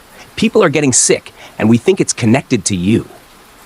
The patient remained still for several long seconds. Then, without warning, his head turned stiffly toward Heather, joints clicking audibly. His eyes stared directly into hers. They are here, he spoke mechanically, his voice hollow and distorted, as if transmitted through faulty speakers. Heather's stomach nodded, but she stepped closer, unwavering. Who are they? Where did they come from? Through the tier, between dimensions. Each word emerged haltingly, as if spoken by someone unfamiliar with speech itself. Green moved forward anxiously. How do we stop them? The patient's gaze shifted jerkily toward Green. Too late, already, inside you. Growing. Green recoiled slightly. What's growing inside us? Plasticity, the patient whispered, words thick and slow. Becoming empty. They fill the void, hollow worlds collapsing into each other. Heather leaned in urgently. What void? Tell me clearly. How do we stop it? The patient's head tilted slowly, strangely bird-like. Emotion preserves. Connection holds worlds apart. Isolation allows merging. Heather's brow furrowed sharply. Wait, you're saying emotional connection prevents the infection? Isolation speeds it? Yes, he replied simply, eyes empty again. You must remember who you are. Heather exchanged an anxious glance with Green. And what about you? She asked softly, turning back. Who were you before this? The patient's features twitched, flickers of pain briefly crossing his plastic face. Forgotten, alone, drifting, between worlds. They found me, made me theirs. Heather's voice softened compassionately. You're still human somewhere inside, I believe that. The patient's eyes met hers again, flickering with faint recognition. Too late, for me, not for you.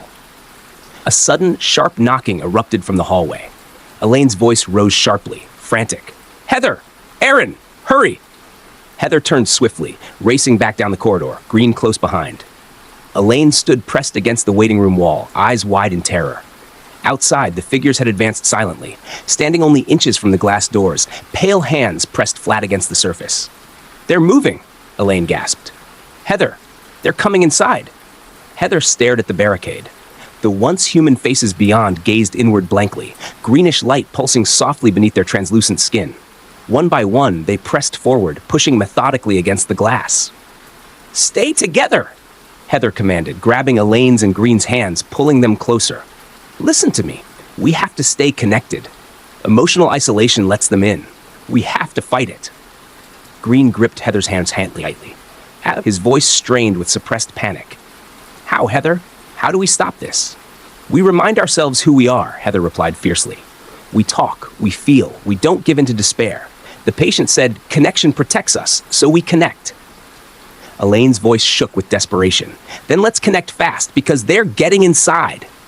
Heather took a deep breath, forcing calm into her voice. Elaine, talk to me. Tell me about your kids, about Lily and Max. Elaine blinked, momentarily startled, then nodded frantically. Lily's 7. Max just turned 10. They're my whole world. Heather, I can't lose them. You won't, Heather said firmly, her voice steady. We're going to stay human for them. Aaron, tell us about someone you love. Green hesitated, his eyes shining with unexpected emotion. My wife, Rebecca. We've been married 27 years. I couldn't function without her. Exactly, Heather said urgently, squeezing both their hands tighter. Hold on to those feelings. Don't let go. A loud cracking sounded through the room as the glass doors began to splinter beneath the relentless pressure. Elaine whimpered softly, shutting her eyes. Heather squeezed her friend's hand firmly, her voice unwavering. Elaine, look at me. Look at us. Don't shut down. Stay right here. Elaine opened her eyes, fighting tears, focusing intensely on Heather's face. I'm here, Heather assured her, strength radiating through her tone. We're here. We're not giving up. Dr. Green stared outward, breathing heavily, his jaw set defiantly. Heather's eyes never wavered, locked with theirs, holding them together through sheer force of will. Outside, the figures pressed closer, emotionless eyes reflecting the glow above. We won't give up, Heather said, voice fierce and unwavering. We're not going anywhere. Part 4. The glass cracked with an ear-splitting crunch, jagged fissures racing across its surface. Heather tightened her grip on Elaine's trembling hands, her pulse quickening. Stay calm, she said urgently, gaze steady. Remember who we are. Hold on to each other. With a shattering crash, the doors burst inward, sending shards of glass scattering across the waiting room floor. The pale figures stepped inside silently, moving stiffly as if unfamiliar with the mechanics of walking. Heather watched them closely, her voice strong despite the fear in her chest. Look at their eyes. No recognition, no empathy. They're shells. We can't let them make us like them.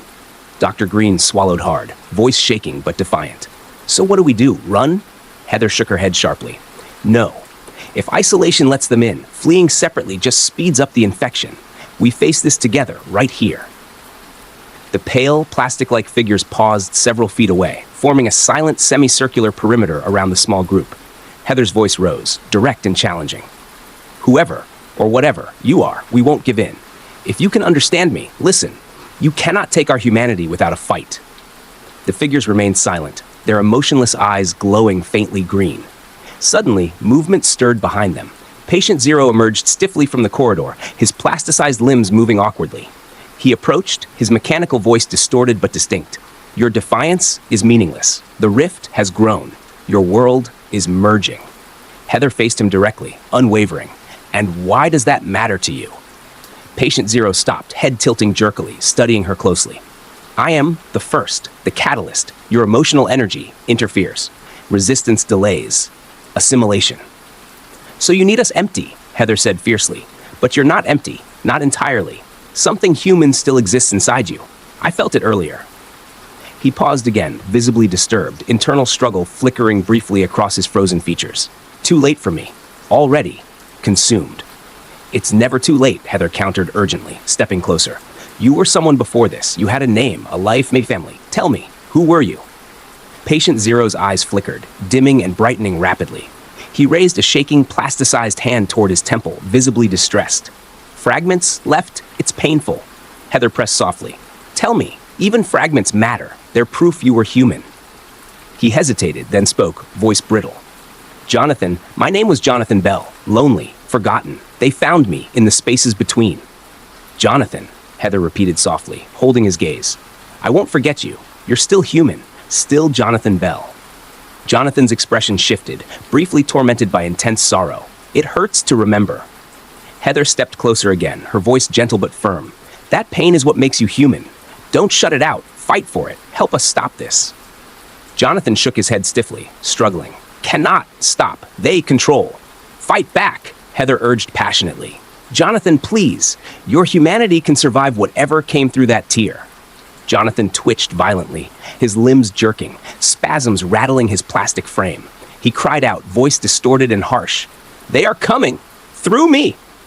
Heather stepped back quickly, her eyes widening as Jonathan's body pulsed with a brilliant green glow. The air vibrated sharply, rippling outward. Behind him, the other figures shuddered in unison, their skin shimmering brightly. What's happening?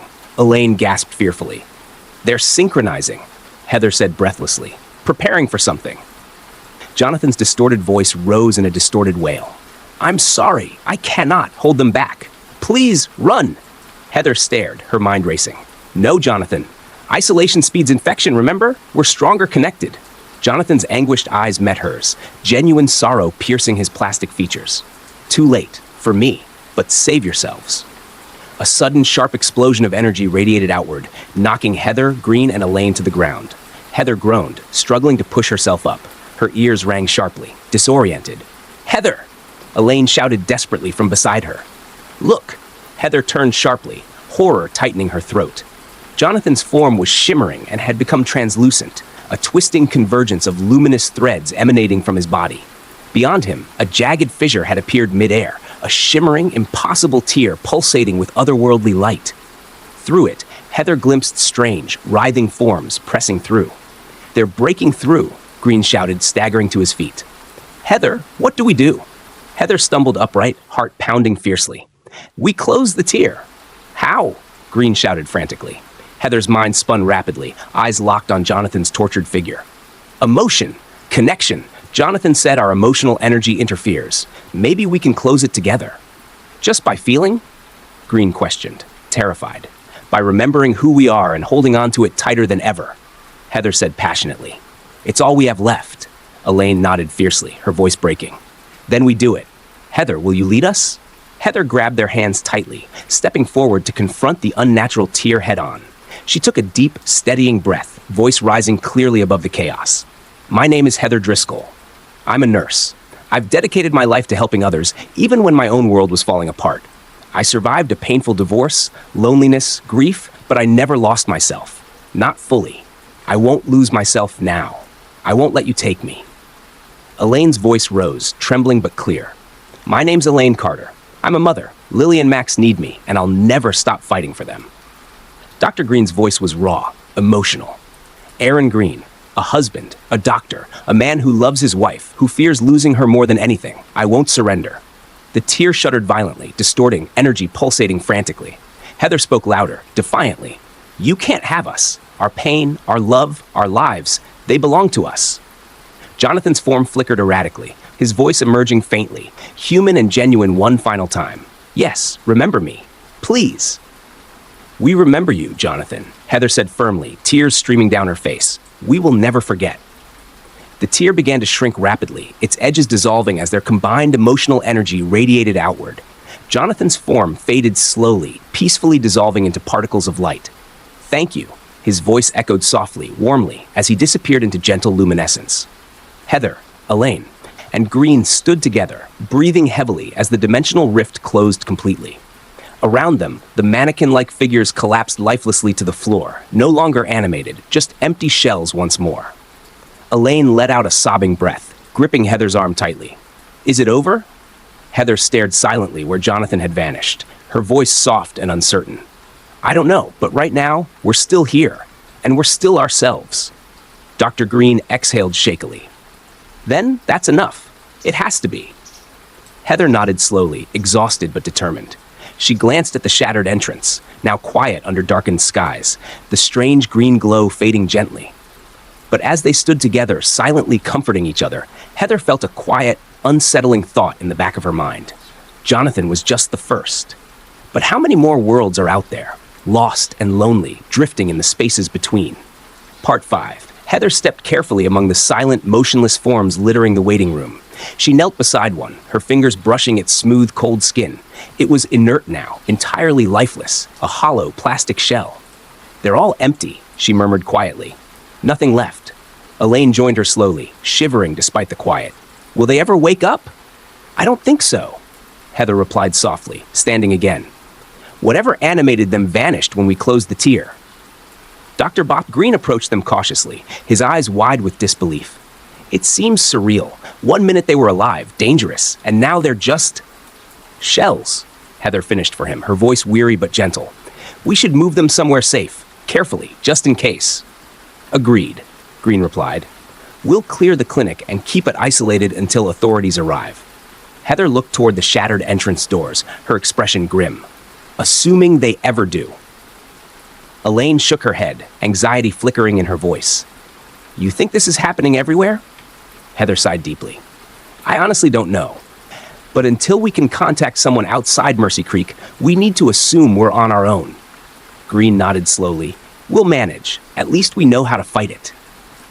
Heather looked thoughtfully at him. Jonathan said connection protects us. It's our best defense. Maybe our only one. Elaine glanced around the devastated waiting room, her voice shaky. How do we even begin to explain this?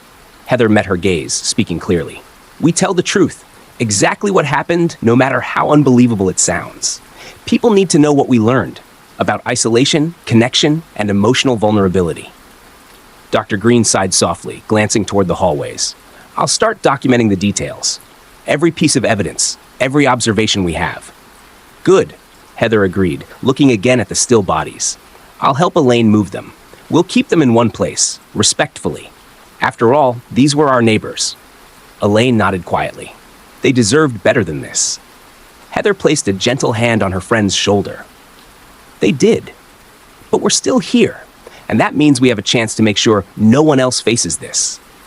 Together, Heather and Elaine carefully lifted the first inert body, Marjorie Pierce. They carried her to a back room, placing her carefully on a bed and covering her respectfully with a sheet. Heather lingered a moment, sadness weighing heavily in her chest. I'm sorry, Marjorie, she whispered softly. We'll never forget you. Elaine stood quietly beside her, fighting tears. Do you think their souls are still trapped somewhere? Heather took a deep breath, thoughtful and sincere. I think their souls moved on when the tear closed. At least, that's what I want to believe. They returned to the waiting room and continued methodically, treating each former resident gently, speaking quiet words of remembrance. Hours passed. The eerie green glow faded entirely, replaced by the muted colors of dawn filtering through the broken windows. At last, Heather stepped outside into the crisp morning air. The world around Mercy Creek Clinic appeared quiet, unnaturally still. She glanced upward. No strange lights or anomalies, just clear skies tinted orange and gold with sunrise. Dr. Green joined her quietly. Communications are coming back slowly. Sheriff Barnes called from the county office. Apparently, this was localized. Authorities are en route. Heather turned sharply. Localized? Mercy Creek was the only place? Green's expression tightened thoughtfully. They mentioned similar electromagnetic disturbances elsewhere, but no reported infections. It seems we experienced the worst of it. Why here? Heather asked softly, scanning the horizon. Why Mercy Creek? Green shook his head. Who knows? Maybe our isolation made us vulnerable. Or maybe it was just chance. Heather crossed her arms, shivering slightly against the morning chill. Jonathan said they found him drifting, alone, between worlds. What if loneliness and isolation opened that dimensional tier? Green studied her, her expression deeply thoughtful. Then Mercy Creek, a quiet town full of quiet lives, lonely lives, made a perfect target. Heather nodded slowly, her voice quiet but firm. We can't let that happen again. We have to remember this.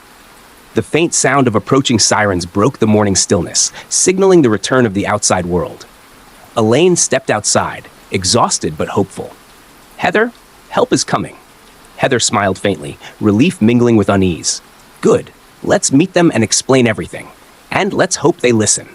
As vehicles approached, Heather turned to Green and Elaine, speaking firmly, her resolve unwavering. We survived because we trusted each other. No matter what comes next, we remember that. They nodded, comforted by her quiet strength. A government vehicle pulled into the parking lot, followed by emergency vehicles, personnel stepping out cautiously. Heather approached first, voice calm, professional, clear. I'm Nurse Heather Driscoll. There's a lot to explain. And explain she did. Every detail, no matter how impossible it sounded. The agents listened skeptically at first, then with increasing gravity, as evidence was collected and carefully documented. As authorities took control of the scene, Heather found herself standing alone again, watching quietly from the sidelines. Elaine approached her, voice soft. You think they believe us? Heather exhaled slowly. I think they believe something extraordinary happened. Whether they accept the details, who knows? Elaine smiled weakly. Heather, if you hadn't held us together, Heather interrupted gently. We held each other together. Don't forget that. Our connection saved us. Elaine squeezed Heather's hand tightly. Then we won't forget. Not ever. Heather smiled softly, exhaustion washing over her. Good. Elaine moved away quietly, joining the growing crowd of authorities and investigators. Heather lingered a moment longer, watching the distant mountains silhouetted against the rising sun. From behind her came a familiar voice, soft, almost inaudible, yet distinct. "Thank you, Heather." Heather spun around quickly, heart skipping a beat. She stood completely alone, yet felt Jonathan's gentle presence one final time. "Jonathan?" she whispered, eyes filling with tears. "Are you there?" Only silence answered her question, but warmth lingered briefly around her, unmistakable. "I won't forget you," she said quietly. "I promise." Heather straightened slowly, composing herself, and turned to join her friends. Behind her, unseen and intangible, the air shimmered faintly, a delicate ripple, nearly invisible there one moment, gone the next. But Heather, walking away determinedly, didn't see it.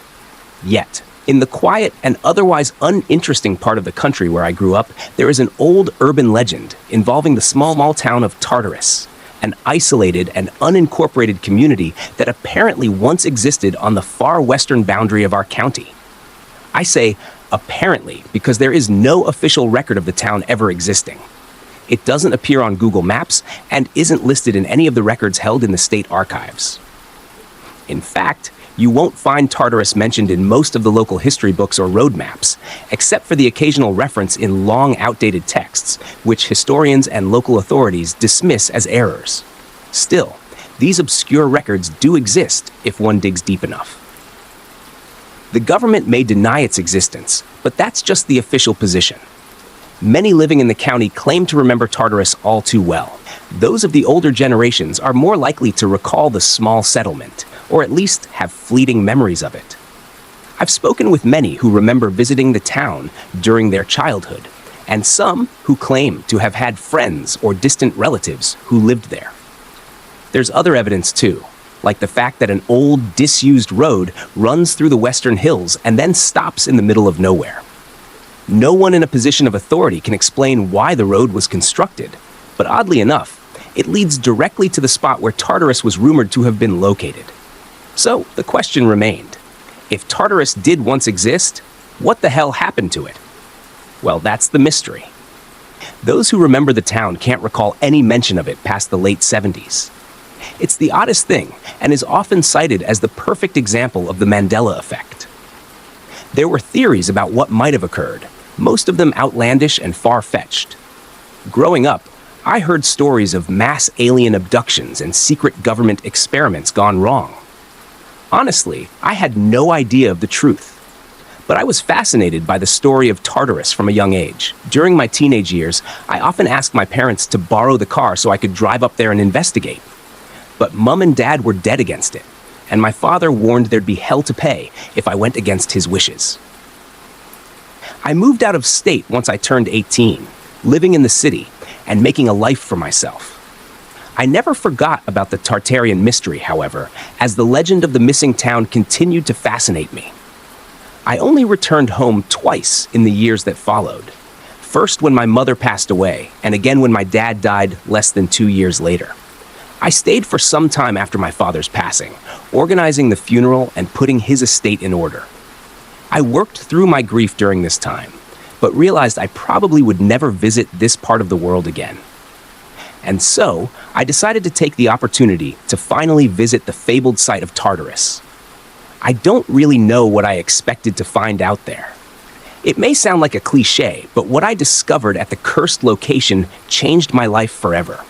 I loaded up my father's pickup truck early that morning, bringing with me supplies and items I thought I might need for my amateur investigation, including a full water tank, a shovel, a metal detector, and a vintage road map from the 50s, which erroneously marked the location of Tartarus on the unincorporated western side of the county.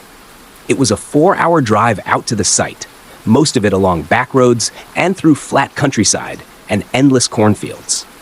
I stopped at a gas station en route, inquiring at the counter about the Tartarian legend. The younger girl behind the cash register rolled her eyes at the mere mention of the lost town, laughing dismissively while insisting it was nothing more than an old wives' tale. But as I went to leave, an older man caught up with me at the pumps and gave a very different account. The old-timer insisted Tartarus was real and that he'd visited the town many times during his youth. But he strongly advised me not to pursue the mystery, and definitely not to travel to the site. "Some things are beyond our understanding," he insisted, and they're best left that way.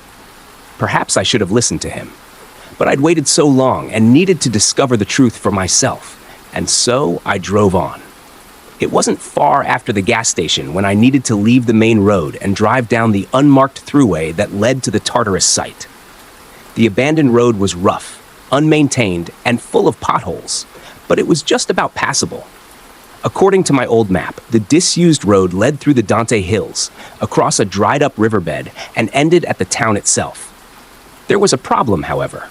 I was still about 1.5 miles from my location when I found it impossible to drive on, as the road had been dug up and was impassable. By the look of it, somebody had deliberately dug a trench to prevent any vehicles from passing. This was an obvious red flag, and I really should have given up on my foolhardy quest, turned around, and driven home. But I was so close now, less than 2 miles from the site of the fabled lost town. And so, I got out of the truck and proceeded on foot. I climbed over the first hill, sweating under the late morning sun, but feeling a surge of excitement as I pursued my lifelong obsession. Next, I strode across the old riverbed, noting a substantial thorn tree that sat in the center of the shallow valley. Finally, I walked up the second hill, following my old map to the letter, and truly believing that Tartarus stood on the far side. My heart raced as the adrenaline pumped through my veins. The anticipation was considerable. But when I reached the top of the hill and looked down, I saw nothing. Nothing except for an empty grass field where the old road ended. No town, no buildings, or even ruins. No evidence that there was ever a settlement at this location. I experienced a great disappointment as I walked down the hillside to investigate the field in closer detail, hoping against hope that I'd find some evidence of the lost town. But I found nothing. Not a trace, brick, or stone. No signs of human habitation whatsoever. I sighed deeply before turning away from the abandoned field and climbing back up the hill. The hot midday sun was right above me now, and I decided to take shelter beneath the mighty thorn tree. Lying down against the trunk and taking a large swig from my water bottle. I sat for several minutes, frustrated at the failure of my quest, but enjoying the peace and tranquility of the scene, with nothing but birdsong and the chirps of crickets to interrupt the silence. I remember thinking how grateful I was to have this moment of solitude.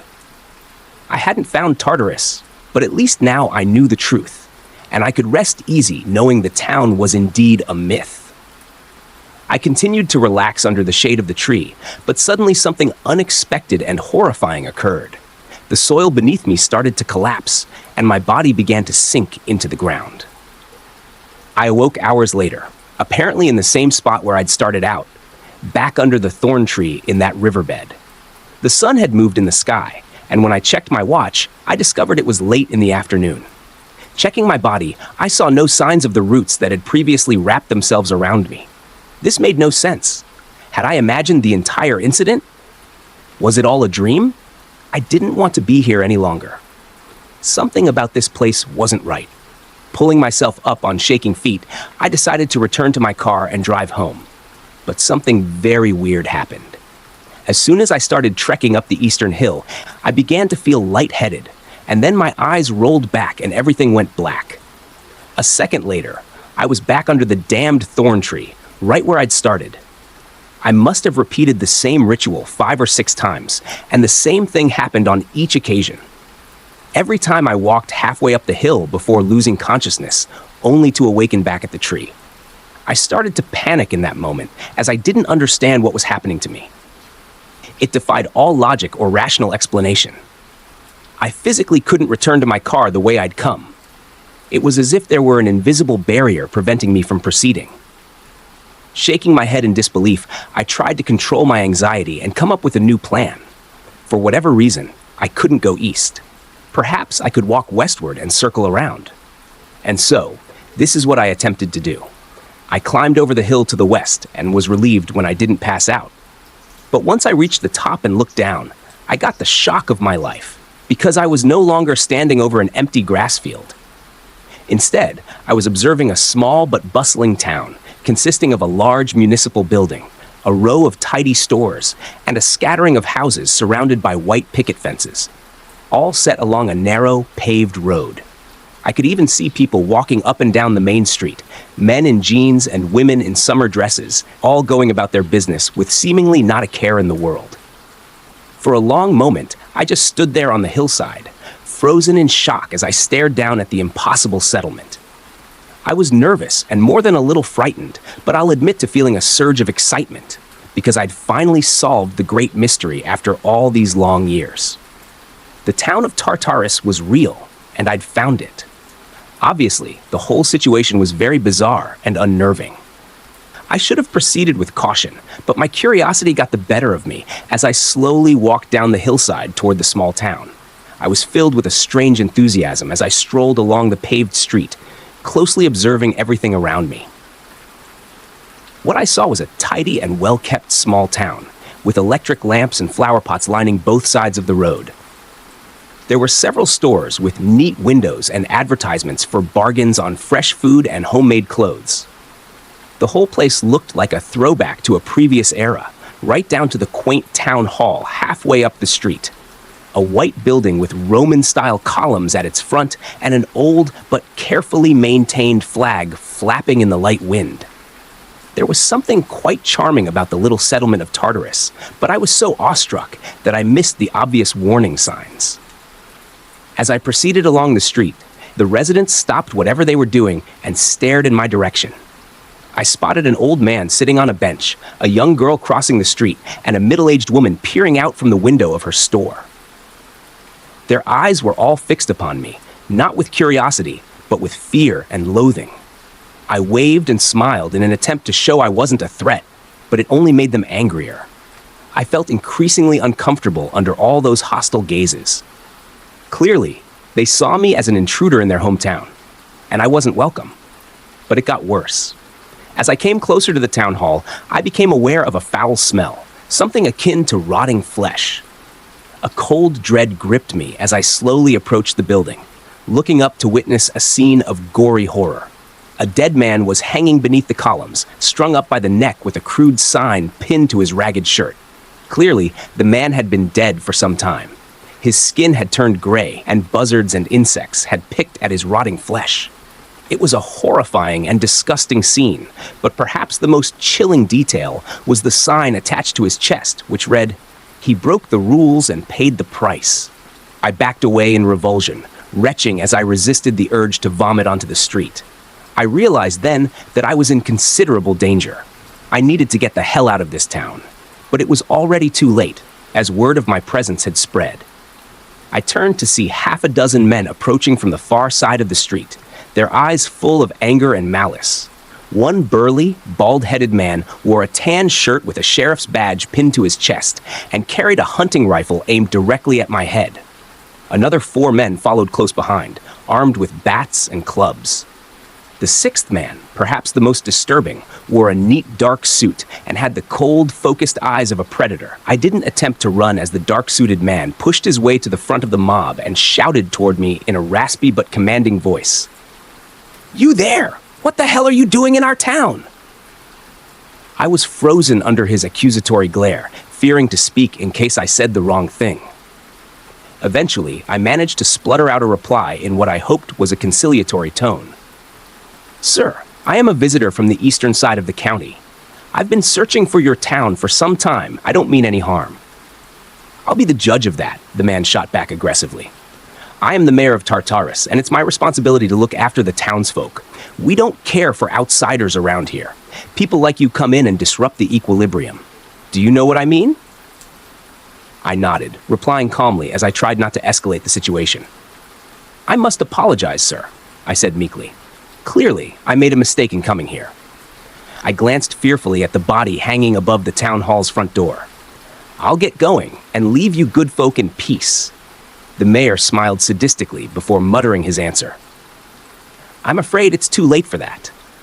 As soon as he finished speaking, the armed men charged forward. I cried out and tried to fight them, but the mob beat me down with their clubs, kicking me to the pavement before dragging my limp body up and frog-marching me toward the town hall. "Put him in the cells with the other traitor," the mayor ordered. "We'll deal with them both in the morning." His men complied, dragging me across the street, under the rotting corpse, and into the building. From there, I was taken down into some kind of basement, passing an ominous locked room before arriving at a small windowless cell. They roughly tossed me inside before slamming and locking the door. It took me a moment to regain my senses and realize I wasn't alone in the cell. A young woman emerged from under a blanket, her face pale and drawn, her dark hair a mess of knots. Her eyes were red and puffy. I reckon she'd been crying uncontrollably for days. But a spark of hope came into her tired eyes when she saw me, and she sat up, addressing me in an excited voice. "Who are you? And how did you get here?" I did my best to explain my situation to the young lady, telling my story and hoping she wouldn't think I was crazy. But the woman listened to every word with intense interest, waiting until I finished before speaking. "My name is Laura," she said. "The body you saw hanging out front, that was my brother Michael. We were both born and raised in this town, lived here our whole lives." I heard the pain in her words and struggled to respond. "Why did they kill him?" I eventually asked. "Because he asked questions," Laura shot back angrily. "We both did. You see, a long time ago, our town was cut off from the rest of the world. No one knows how exactly, but the beast beneath our feet took control of Tartarus and its people. It brought us here to this bubble universe, trapped us, and made sure we could never leave. The mayor and his supporters insist we worship the monster like a god, that we do everything it wants and never question our existence here. Michael and I planned to get out, but we got caught." She sighed deeply before continuing. "Michael always believed there was a link between this place and the outside world, but we could never find it. But you did. The thorn tree. That's the portal. That's our way out." I shook my head, trying to process the ton of almost unbelievable information I just heard. "But what good does this do us if we're locked in here?" I asked. Laura took a deep breath, intensely gripping my hand and looking me directly in the eye. "We need to escape. I couldn't do it before, but the two of us have a chance if we work together." I frowned, not feeling confident about Laura's plan. "It's very risky," I said. "We have to try," Laura shot back. "Because tomorrow they're going to hang me, and probably kill you too. The mayor will stop at nothing to maintain the status quo. Escape is our only chance. We have to get across to your world." Several hours passed as we sat waiting to execute our plan. There was no window in our underground cell, but I guess that day had turned to night. We waited in tense silence, preparing ourselves. There was one thing I still couldn't comprehend. What was the beast below? Who or what was the monster that had taken control of Tartarus and its people, somehow transporting the entire town to this pocket dimension? I asked Laura to explain, but she said it was better if I didn't know, that I should focus instead on our escape. The opportunity came that evening when the guard arrived with our dinner. I saw the scar-faced, mean-eyed man appear at the cell door, carrying trays of food. He snarled sadistically and said, "Okay, assholes, wakey, wakey. It's time for your last meal." I took a deep breath before speaking, hoping the guard was dumb enough to fall for our crude trick. "The girl is sick," I said, pointing to the bed. "She hasn't moved in hours. I think she might be dying." "Horse shit," the guard replied dismissively. "I'm serious. You need to check on her," I shouted. Laura remained motionless under the blankets while the guard groaned, set down the food trays, and reached for his keys. "You there?" he barked, pointing at me. "Stand against the wall and keep your hands where I can see them." I did as ordered, watching carefully as the foul-mouthed guard opened the cell door and made his way to the bed. He grabbed the blanket with his filthy hand, but Laura was ready, springing up and striking the man hard across the nose before throwing the blanket over his head. "You bitch!" The guard screamed, struggling to regain his sight. He eventually pulled the blanket off, but I was on top of him, forcing him down to the ground and locking him in a tight chokehold. The guard fought hard, but Laura helped me hold him down, and finally he lost consciousness, lying motionless on the hard floor. Laura quickly grabbed the keys and baton before rushing to the cell door. "Come on! We don't have much time," she exclaimed. I followed her out into the corridor as we made for the staircase. But I paused, noticing how a previously locked door was now open. Strange, wet slurping sounds and pained groans echoed from within. Laura shouted for me to ignore it and continue our escape, but curiosity got the better of me. I'd come so far and taken so many risks. I needed to know the truth about Tartarus. Slowly and cautiously, I pushed the heavy door open, stepping inside. 3 people lay unconscious inside the windowless room, strapped down to gurneys secured to the concrete floor. They were 2 women and 1 man of indeterminable age, pale, thin, and barely alive. But what truly horrified me were the black, snake-like appendages attached to their arms, slimy, thick tentacles draining blood from their motionless bodies. My jaw dropped in horror as my eyes followed the blood-sucking tentacles downwards, seeing how they emerged from 3 wide holes dug into the concrete floor. All were presumably connected to a much larger creature lurking below. I was so shocked and disgusted that I didn't notice Laura entering the room until she spoke, her voice low and heavy with sorrow. "I told you not to look," she said softly, "but at least now you know the truth." Suddenly, we heard a third voice from behind us. We swung around in surprise to see the mayor standing in the doorway, covering us with a silver revolver in his right hand. "Yes, congratulations," he said sarcastically, glaring at me. "You've found the secret of Tartarus, and no doubt you're disgusted by our actions. But answer me this, stranger. What would you have done in our situation?" He gestured toward the gurneys. "The beast beneath our feet keeps our town safe. It keeps the lights on and supplies our food and water. Everything we need is provided, and all we must give in return is a little bit of ourselves." He waved the revolver lazily. "Not such a bad deal, is it?" he added. I was left speechless by the terrifying revelation, but Laura angrily stepped forward. "You've allowed your own people to become food for a monster. It's evil," she cried. The mayor snarled in annoyance. "You've caused enough trouble with your dangerous views, young lady. Now, the 2 of you are going back in the cell. Don't try anything, or I'll shoot you where you stand." I stared down the barrel of his gun, seeing no way out. But fate intervened. One of the prisoners, a woman, suddenly stirred, crying out and sitting up on her gurney. The mayor's attention snapped toward her. I seized the opportunity, darting forward and grabbing at his gun. The mayor pulled the trigger, but the shot went wide, slamming into the ceiling. We struggled fiercely. Laura joined in, charging forward with a furious cry and striking the mayor hard on the head with the stolen baton. The old man crumpled to the ground, blood pouring from a gash on his skull. "Get his gun!" Laura shouted. I grabbed the discarded revolver and together we sprinted for the staircase. Soon, we burst out of the town hall's front doors and onto the street, now illuminated by electric lights. Laura took one last mournful glance at her brother's hanging body, but didn't dwell. There was nothing we could do for Michael now. Our escape hadn't gone unnoticed. I heard townsfolk shouting and the sound of heavy boots pounding the pavement, but we ignored them. We ran down the street, up the western hillside, into the darkness. Our frantic dash brought us over the hill and back into the riverbed.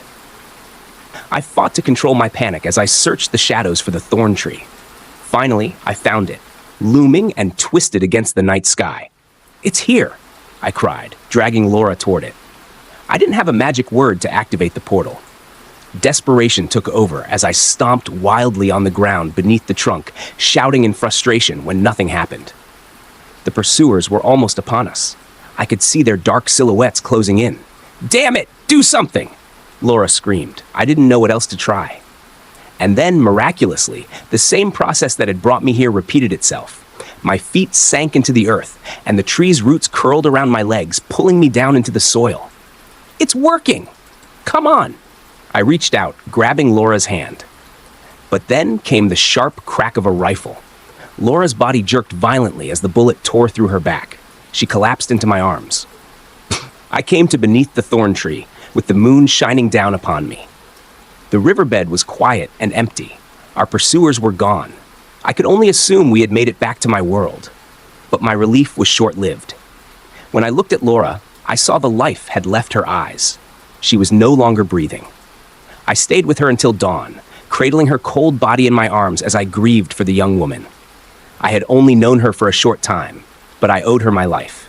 I would never forget her bravery. There was no way I could explain Laura's death to the authorities. Her killer was back in the pocket dimension, and Laura had never officially existed in our world. All I could do was give her a decent burial. Using the shovel from my truck, I dug a grave on the eastern hillside, just beyond the boundaries of the Tartarian prison she had fought so hard to escape. I laid her to rest under the rising sun, whispering a silent prayer for her soul. With the grim task done, I left that cursed place, driving back toward civilization, with a story no one would ever believe. I've tried to continue my life and forget about the ugly incident, but it's proved impossible. I haven't been able to sleep since it happened. Every time I close my eyes, I see Michael's hanging corpse, Laura's dead eyes, and those vile tentacles leeching the life from innocent victims. I can't rest, knowing the evil that still festers on the other side of that gateway. And I'm the only one who can stop it. So I'm going back to the thorn tree and over the hillside. But this time, I'll be ready. I will arm myself with guns, ammunition, and gas canisters, because I'm going to end the nightmare of Tartarus, or die trying. It's my destiny. I proceeded down the dark, abandoned street on a cold autumn night, my hands in the pockets of my trench coat as I desperately tried to stay warm. The pavements I tread were already covered in a thin layer of frost, and the first flakes of snow were beginning to fall from the dark, starless skies above. All in all, it was a bitterly cold night, and I would have preferred to be at home in bed. But duty called.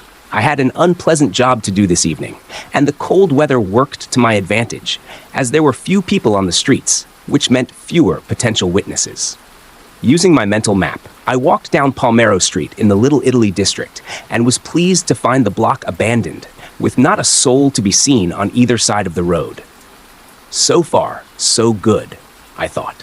As always, I'd done my due diligence in preparation for this job, and I knew there wasn't any functional CCTV on the block. Nevertheless, I wore my fedora hat low and had a scarf covering most of my face. I knew from bitter experience not to take any chances. My target that night was Scalini's restaurant, a legitimate business with very illegitimate owners. Scalini's was a front for the Luciano crime family, used for money laundering, amongst other illegal activities. Right now, the restaurant was closed for the night, its shutters down and doors firmly locked. I stood for a moment on the icy pavement as snowflakes fell on my head, ignoring the cold and looking past the sealed door and windows to see what lay inside. This is part of my special power, you see, the ability to see through walls and barriers, navigating hidden and secret places with my mind, even when my physical body was unable to enter. In my mind's eye, I saw the restaurant's interior, with chairs neatly stacked upon tables and bottles sitting atop shelves behind the bar.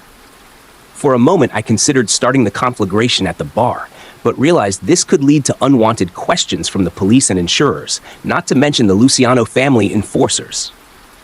And so my avatar moved on, leaving the main restaurant and entering the kitchen, where I found a wealth of opportunities.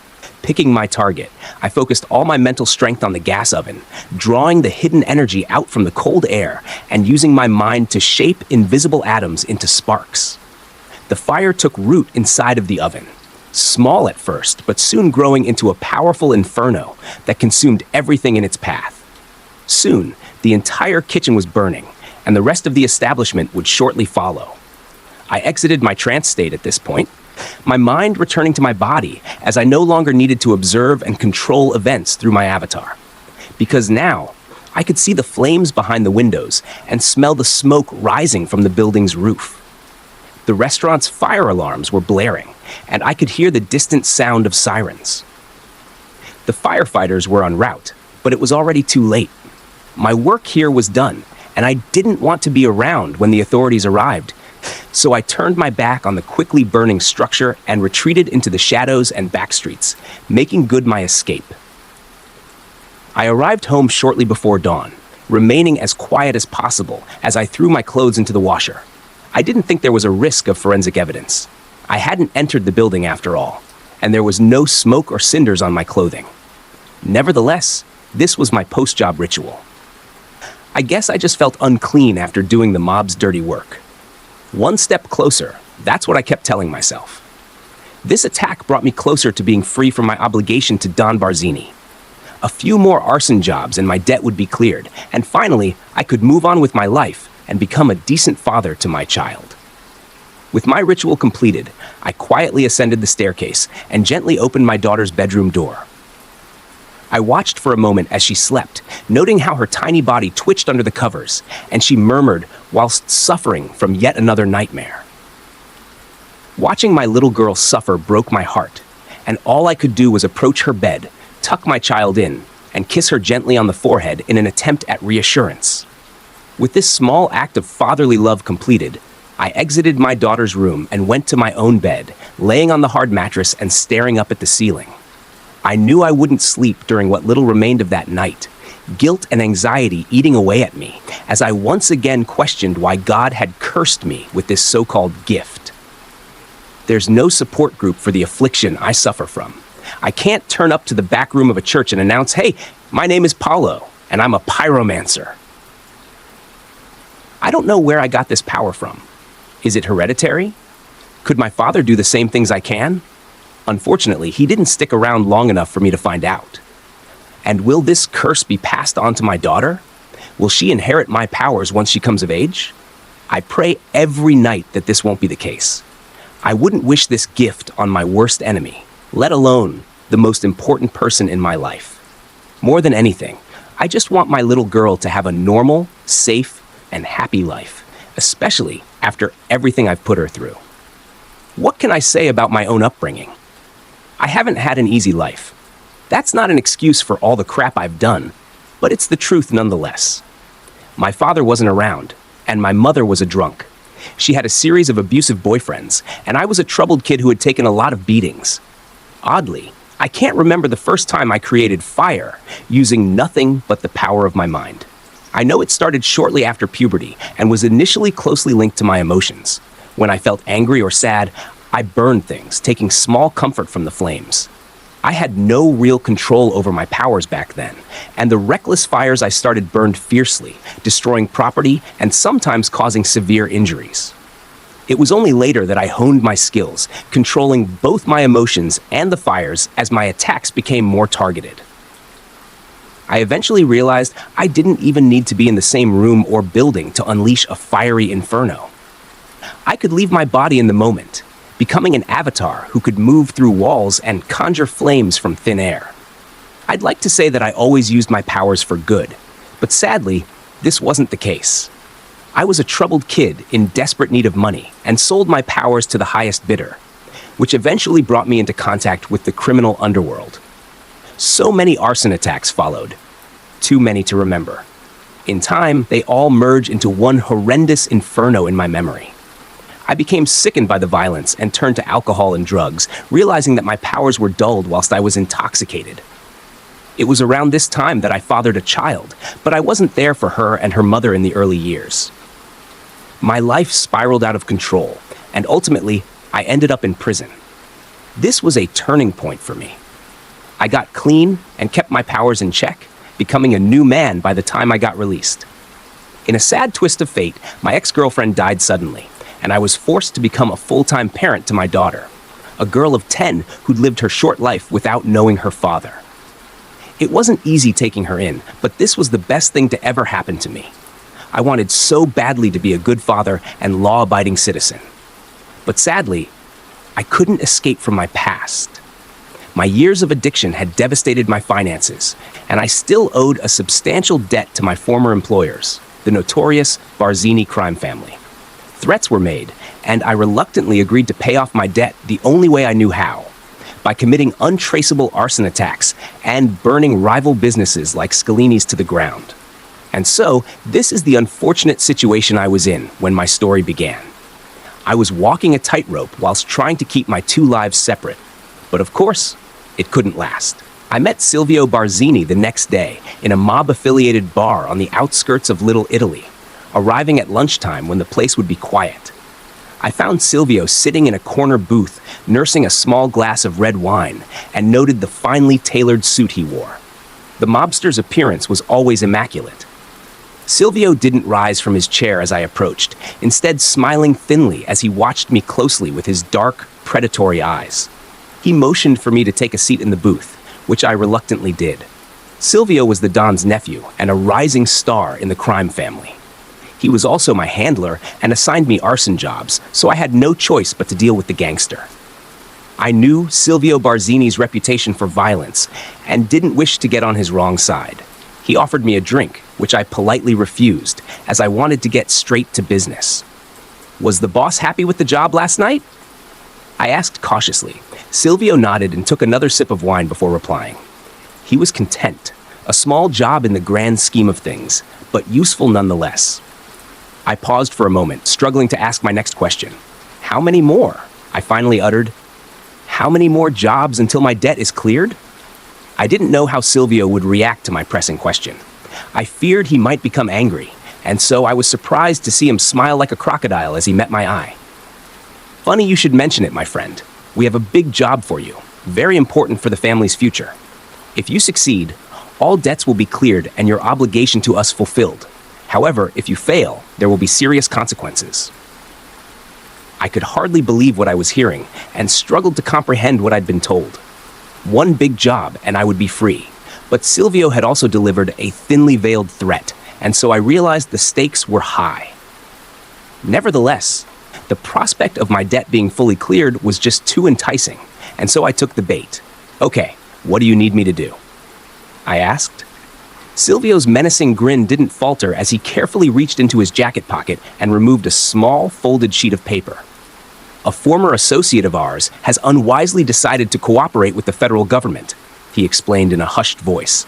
This traitor is in protective custody, but we have discovered his location. He slid the paper across the table towards me. Glancing down, I saw an address written on it. Needless to say, this rat must not be allowed to testify. We are trusting you with this important task, Paulo. Don't let us down. I felt a cold chill creeping up my spine as I looked into the mobster's cool, soulless eyes. The implication was clear.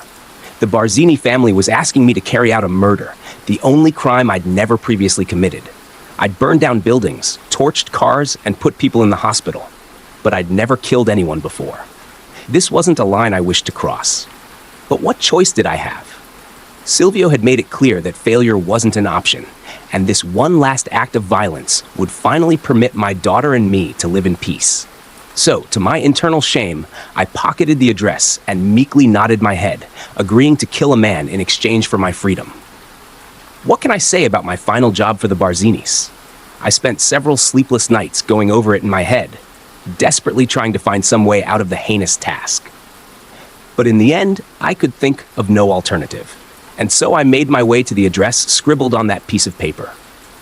The safe house was outside of the city and located at the end of a long and lonely rural road. I parked about a mile away from the house and completed the last leg of my journey on foot.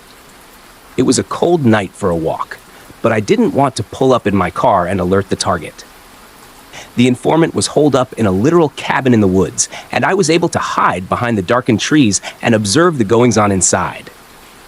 My target was sitting in the living room in front of a roaring fire, half asleep as he nursed a glass of brandy.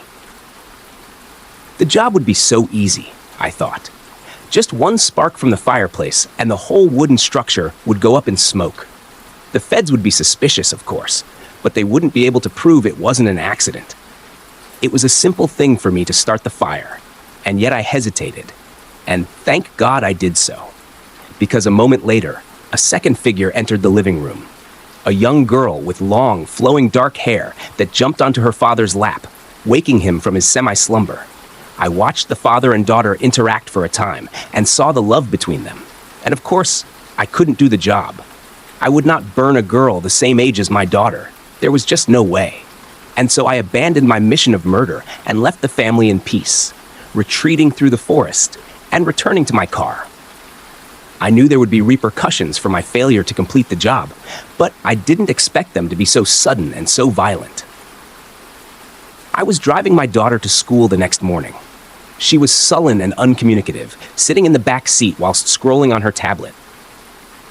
My daughter was prone to dark moods and angry outbursts, but I gave my little girl a good deal of slack. She'd been through so much, after all, having lost her mother at such a young age. It was my job to protect her, but my chaotic lifestyle was inadvertently putting her at risk. I was still thinking of what to do as we made our morning commute. Maybe I could still make good with the Barzinis. I could tell Silvio that I couldn't do the hit, but would continue to work for the family, carrying out small arson attacks until my debt was paid off. It might work, but this seemed unlikely, given the warning I'd already received. I reckoned we'd have to run. I would need to take my daughter and get the hell out of Dodge. In fact, I considered just putting my foot down on the accelerator and driving straight out of town. But events interceded.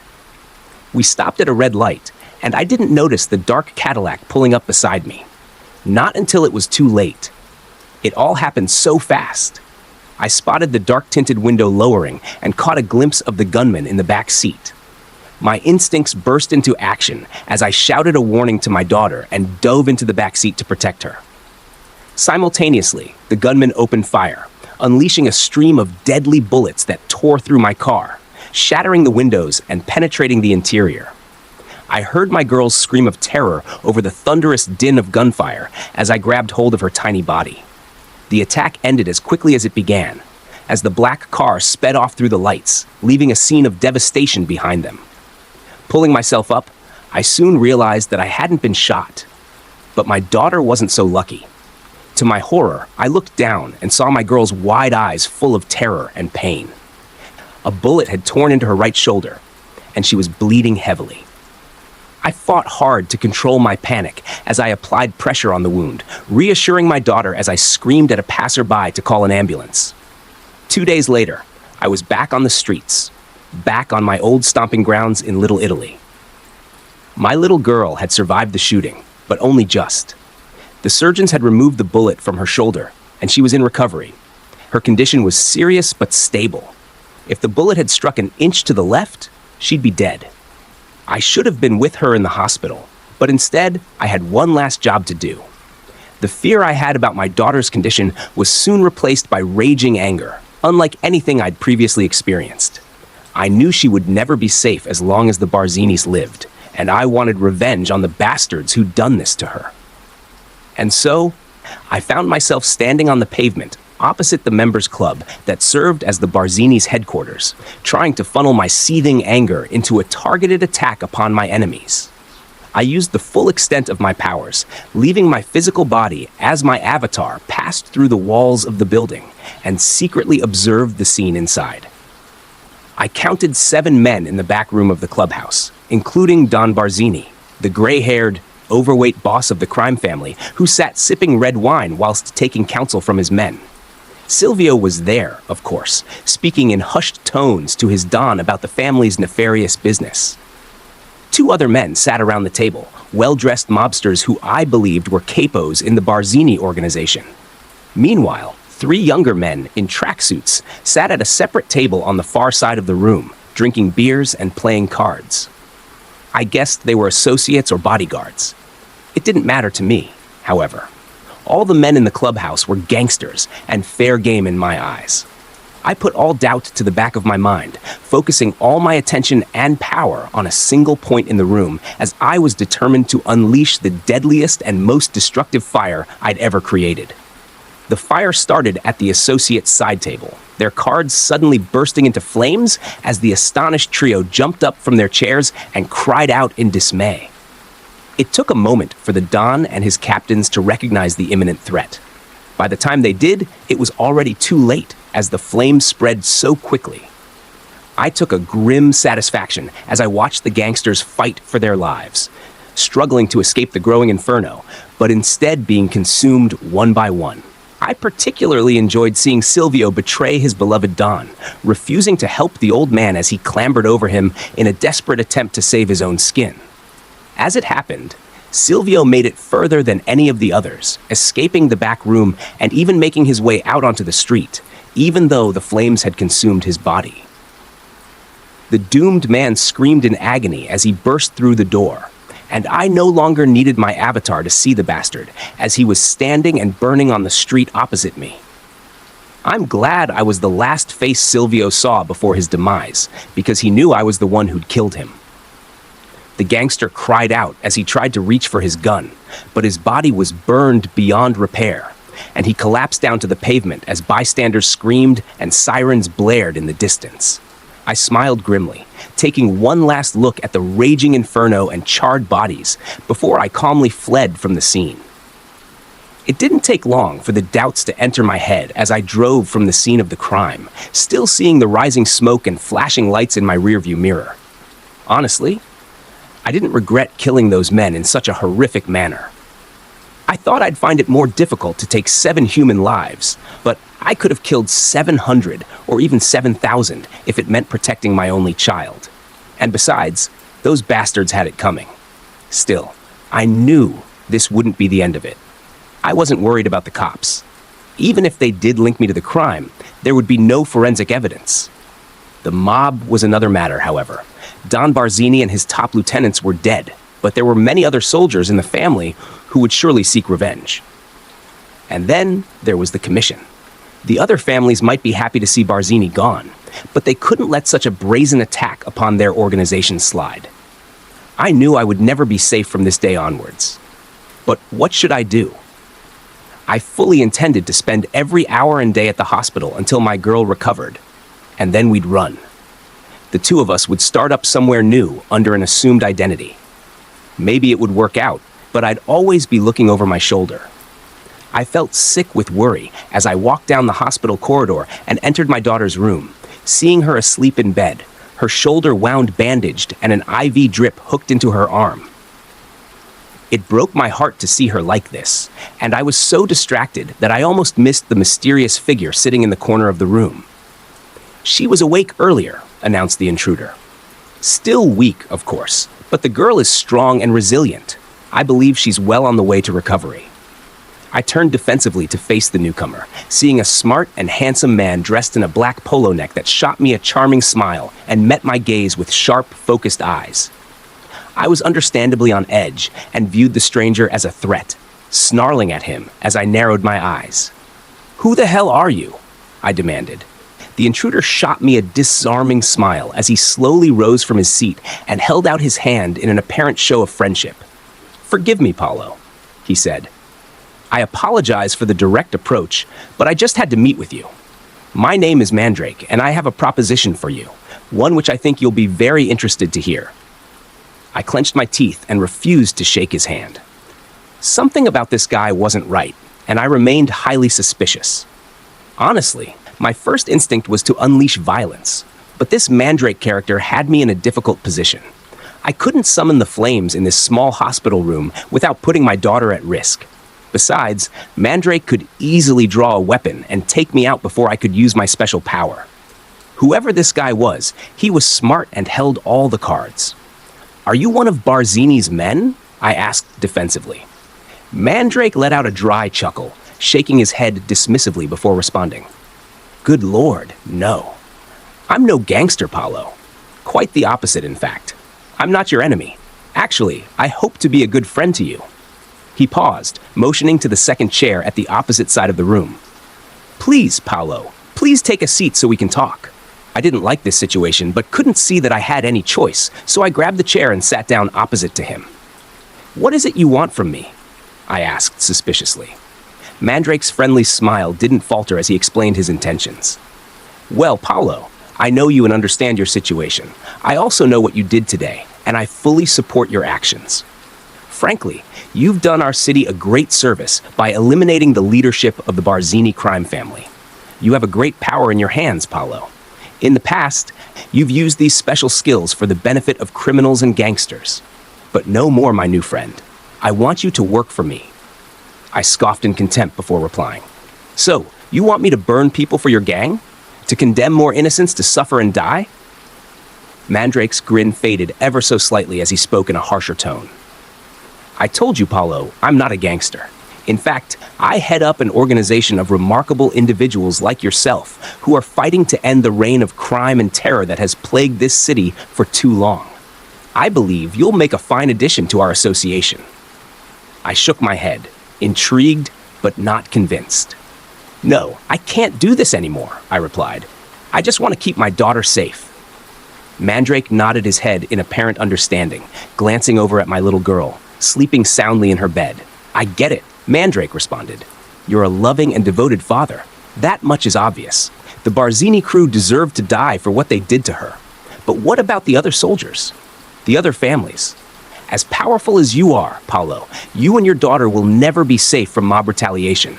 But my organization can offer you both full protection. All I ask in return is loyalty. Now, my friend, what do you say? The charming vigilante held out his hand once again. I stared at his outstretched hand for a long moment, thinking over his proposal.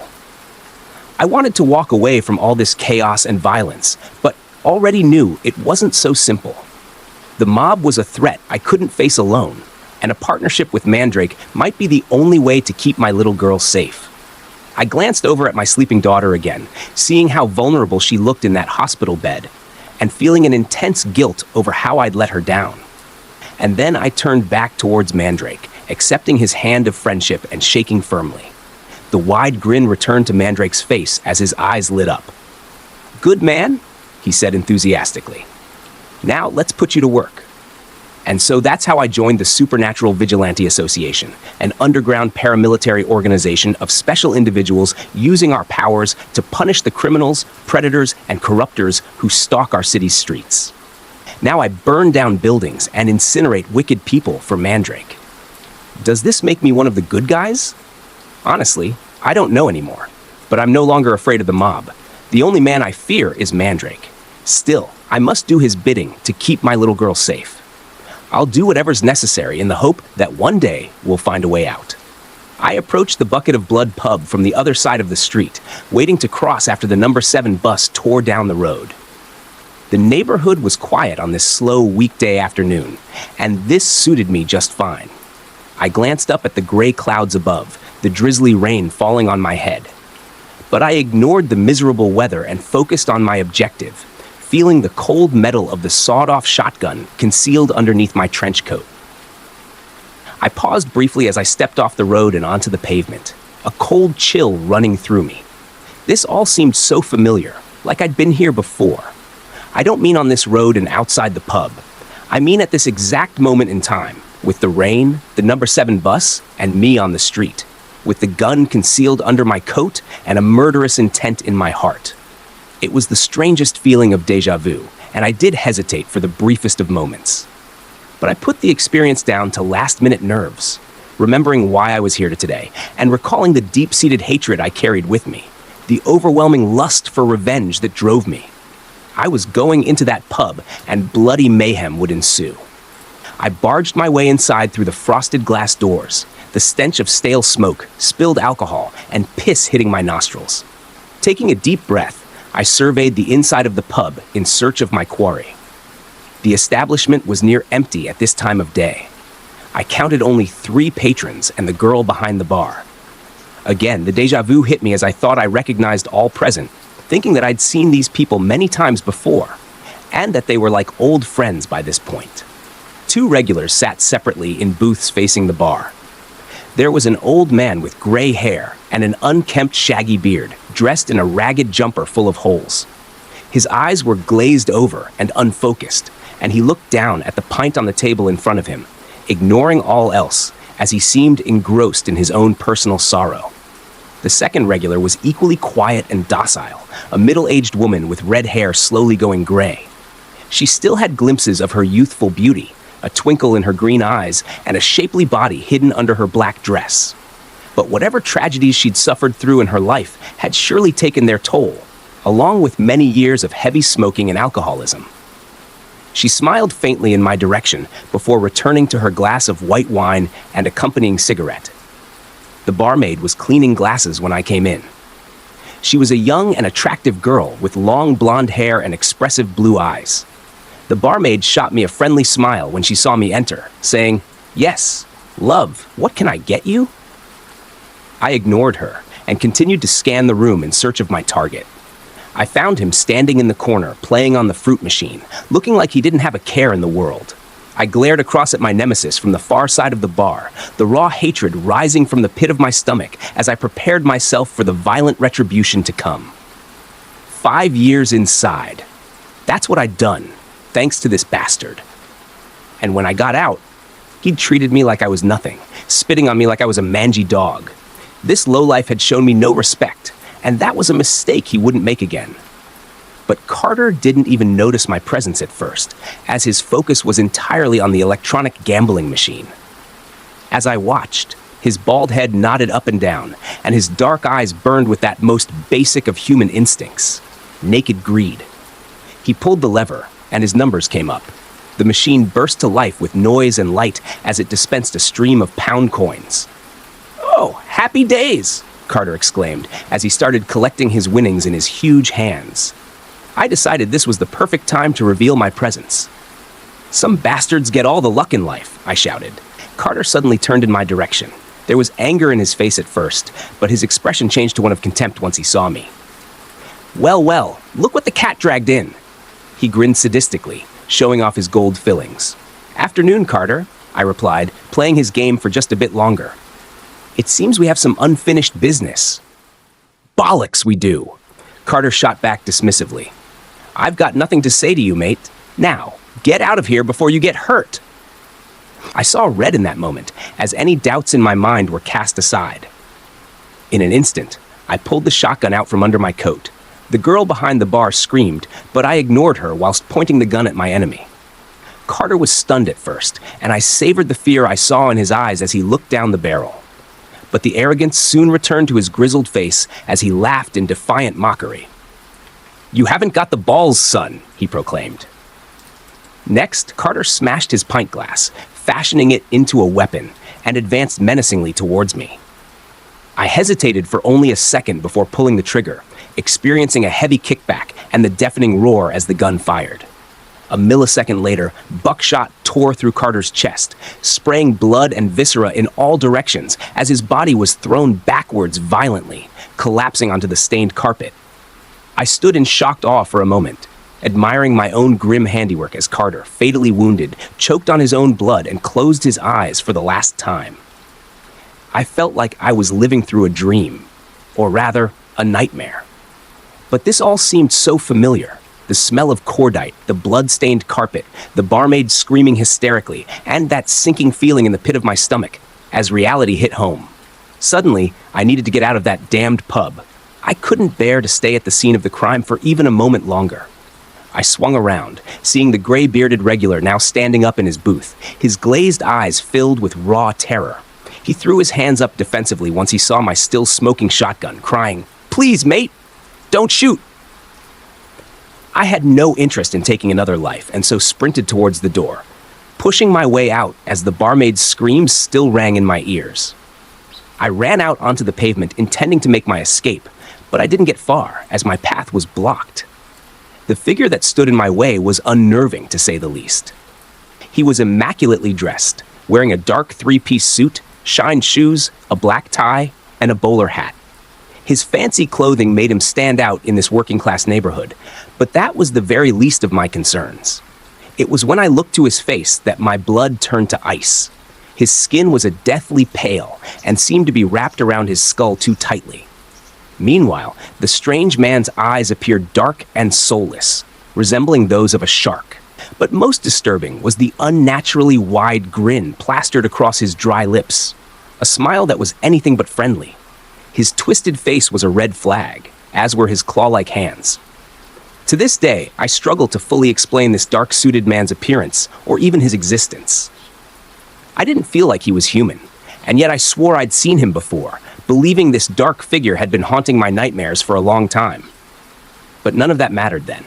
All I cared about in that moment was escaping from the murder scene, and the weirdo was standing in my way. Instinctively, I raised my gun and aimed at his chest, snarling a threat as I placed my finger on the trigger. "Move, or I'll blow you away," I yelled. He didn't budge an inch, his unnerving grin not faltering, and his dark eyes not blinking. I was scared, terrified even, but I couldn't let that show. "Last chance, mate," I growled. There was no response. I didn't want to shoot this bloke, but he left me no choice. I pulled the trigger, firing the second shell and cutting the strange man down in the middle of the street. But then something inexplicable occurred. The dark-suited man had fallen to the pavement, but he didn't stay down. I looked on in horror as he dragged himself back up on 2 feet, no blood or wounds evident on his body, as he wagged his bony finger at me and spoke in a deep, inhuman voice. "No good, son. he said. "Better luck next time." With that, all hell broke loose. I felt an intense heat below my feet as the soles of my boots began to melt. The next thing I knew, the heat and fire were all around me, the entire street consumed by flames, my skin and clothes burning up. I dropped my gun and tried in vain to shield my face as the fire grew in intensity. Screaming in agony, I cast one last look at the still grinning entity before the pain overwhelmed my senses and the darkness took me. I stood on the pavement, a drizzle of rain falling on my head as I looked across at the Bucket of Blood public house, where I knew my target was currently drinking. I paused before crossing the street as the number 7 bus proceeded down the road. Next came the moment of doubt just before I entered the pub, a strange sense of déjà vu, which I wrote off as nerves. Entering the establishment, I was hit by familiar sights, sounds, and smells, but I wrote them all off. Once you've seen one backstreet boozer, you've seen them all. The blonde behind the bar asked me if I wanted a drink. I ignored her. My mind was focused on just one thing, putting that bastard Carter in the ground. I spotted him playing the fruit machine, cheering as he won the jackpot. This only served to further fuel my anger. "Some bastards get all the luck," I exclaimed. Carter turned in my direction, voicing an insult to which I paid no attention. My blood pressure was still through the roof as I drew the sawed-off from my trench coat and aimed the barrel at Carter's chest. The barmaid screamed in terror, but I ignored her, remaining focused on my target as I fingered the trigger. But I didn't shoot. Instead, I lowered the shotgun as a thought entered my head, a buried memory that I couldn't explain or rationalize. "No, this isn't right," I called out. "I've been here before. I've killed you before. You're already dead, Carter." Carter grinned sadistically, showing off his gold fillings as he answered. "No, mate. Sorry to disappoint. I'm not dead, but you're about to be." With that, he smashed his pint glass, converting it into a makeshift weapon, and he charged straight at me from across the pub floor, crying out with a murderous rage in his eyes. I tried to adjust my aim, but was too slow. Carter closed the gap and grabbed hold of the gun's barrel. The shotgun went off, but the shot fell well wide of the mark. Simultaneously, Carter knocked me down and went for my throat with the broken glass. A life and death struggle ensued as I desperately fought to save my own skin. I don't know how, but I managed to kick Carter off me before I grabbed hold of the gun, aimed, and fired. The buckshot hit Carter at point-blank range, blowing his head clean off and showering me with gore, covering me with skull fragments and gore. I resisted the strong urge to empty my stomach as my brain tried to come to terms with the horror. The ringing in my ears gradually faded, and I heard the barmaid screaming hysterically. Her reaction was understandable given the circumstances, but it was worse than I expected. I was still in a daze as I wiped the blood from my face and surveyed the scene. Carter was clearly dead. The blast had blown his head off. But he wasn't the only casualty. The first misplaced shot had inadvertently hit one of the regulars, the red-haired woman in the black dress sitting in a corner booth. The buckshot had nearly cut the poor woman in two. Her body now slumped over the table, her blood spilling across the carpet. I felt the burning sensation of extreme guilt inside my skull as I realized that an innocent woman had died due to my actions. I didn't want to be there any longer. I needed to get out of this hell of my own making and escape from the bloodshed. I darted towards the door, but found my path blocked. The man in the dark suit and bowler hat was inside the pub, blocking my exit route.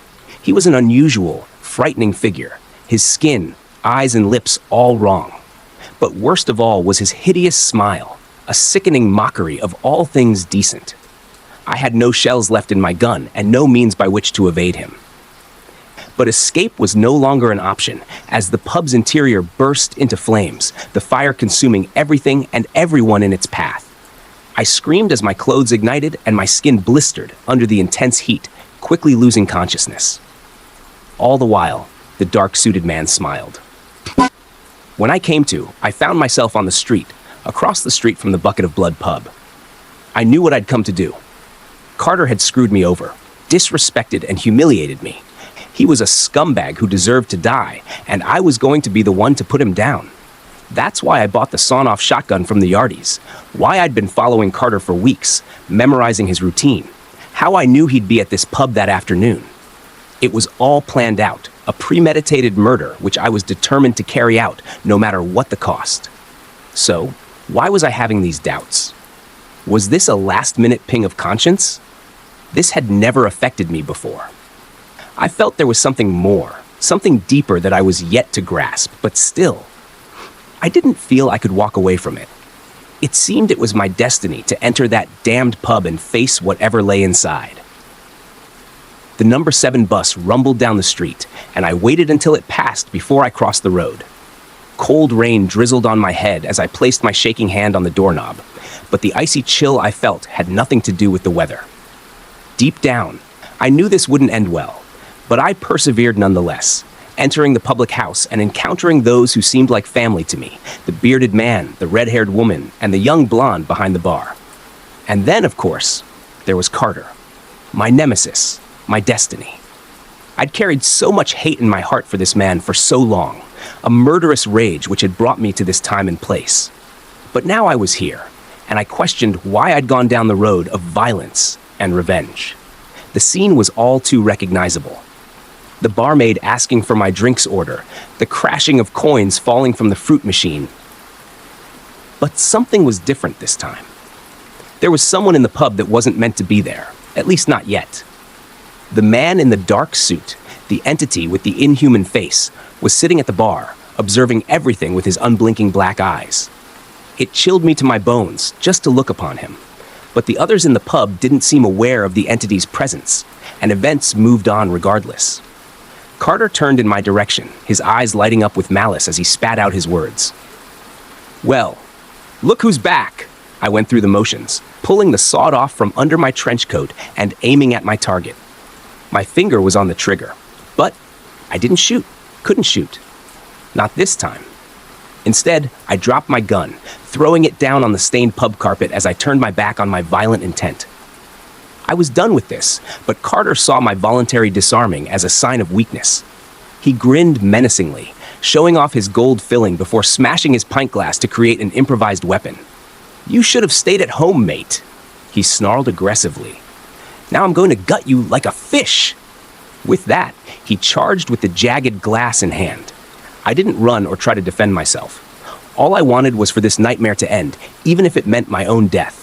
And so I closed my eyes and prepared for the end, expecting to feel the broken glass cutting my neck in mere seconds. But the end never arrived. I opened my eyes in time to witness my savior, the man in the dark suit. He had sat back and watched up until that point, but now he burst into action, darting forward with extraordinary speed and determination. Carter barely had time to see the attack coming, let alone defend against it. And the dark-suited entity used superhuman strength, easily knocking the broken glass from Carter's hand before grabbing him by the throat and snapping his neck like a twig. I watched in astonishment as Carter's lifeless body collapsed down to the carpet, his life snuffed out by someone else's hand. The dark-suited entity turned to face me once the grisly deed was done, the uncomfortably wide grin still on his lips as his black eyes focused upon my person. I felt his gaze burning through me, but there was something else, too. The pub had gone deadly silent. The barmaid had stopped screaming and was staring at me with dark eyes, as were the 2 regulars, the red-headed woman and the gray-bearded man. Everyone's attention was on me, but it was left up to the dark-suited man to speak, his tone deep and inhuman, but surprisingly conciliatory in that moment. "Well then, my friend, we're finally making some progress. Please grab a stool so we can talk." I looked towards the door and thought about running, but reckoned that wouldn't work too well. It was beginning to come back to me. The pub, the gun, Carter. I'd been here before, many times perhaps, but I couldn't explain why or how, and only the dark-suited man could provide these answers. I sat on a stool facing the bar, the humanoid entity opposite me. I didn't want to look at his face, but forced myself to do so. To my surprise, the entity's features had softened somewhat, his hideous grin replaced by a sympathetic smile, his dark eyes becoming almost human-like. He turned to the dead-eyed blonde behind the bar and ordered a drink for me. "Pour him a double whiskey on the rocks, please, love. He's going to need it." The barmaid did as instructed without comment, robotically pouring the stiff drink and placing the glass on the bar in front of me. I stared at the brown liquid in confusion, but my attention was soon drawn to the corner of the room. There, I was horrified to see Carter's limp body twitch and then clearly move as he slowly and awkwardly pulled himself up from the floor onto 2 feet. His neck was broken, but his dead eyes stared directly at me. I reeled back on my stool, but the dark-suited man soon reassured me. "Oh, don't worry, son," he said. "He can't hurt you anymore." He nodded his dome-shaped head before continuing. "Now, son, let me ask you a question. Who do you think you are?" He meant this as a question, not a rebuke, but still I was confused. "What do you mean?" I spluttered. "Well, let's start with your name. Can you tell me that?" I thought for a moment, but drew a blank. It should have been the easiest question in the world, and yet I couldn't remember. Who was I? Where did I come from? I had no idea. Frustrating as it was, all I could remember was the street, the pub, and the murderous rage I held towards Carter. I shook my head in the negative, looking down at the floor as my heart sank. "Interesting," the entity replied thoughtfully. "You have made progress, but still have some way to go. I could wait for you to remember more, but perhaps it's time to reveal the truth." He paused briefly, waiting for me to meet his eye. "Your name is Charlie Hill. In life, you were a small-time criminal and armed robber. In 1990, you were sentenced to 5 years in prison after a bank job gone wrong. The man you blamed for your incarceration was one Billy Carter." He nodded to the zombie watching us from the corner of the room. "In 1995, you ambushed Carter inside the Bucket of Blood public house, gunning him down in cold blood. There were 3 witnesses to the murder: the barmaid on duty and 2 regular patrons. One by one, I glanced at the trio who'd been caught up in my murderous attack, seeing them look upon me with judgmental eyes. You were convicted of premeditated murder and sentenced to life in prison," the entity continued. 6 months ago, you died in prison of natural causes. A heart attack, I believe. That's when they sent you here." I felt sick to my stomach, my head spinning as the terrible truth was finally revealed. Instinctively, I reached out for the glass on the bar top, pouring the strong whiskey down my throat in an attempt to calm my nerves.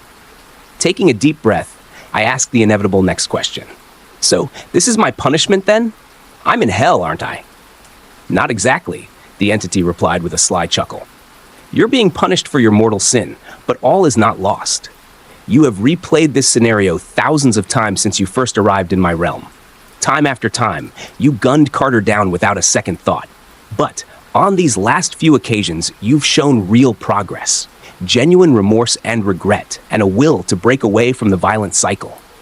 I felt the pressure rising from my chest as suddenly I discovered a glimmer of hope. "So it's over then?" I asked cautiously. "Have I made amends?" The dark-suited man shook his head in the negative. "I'm afraid not, Charlie," he said.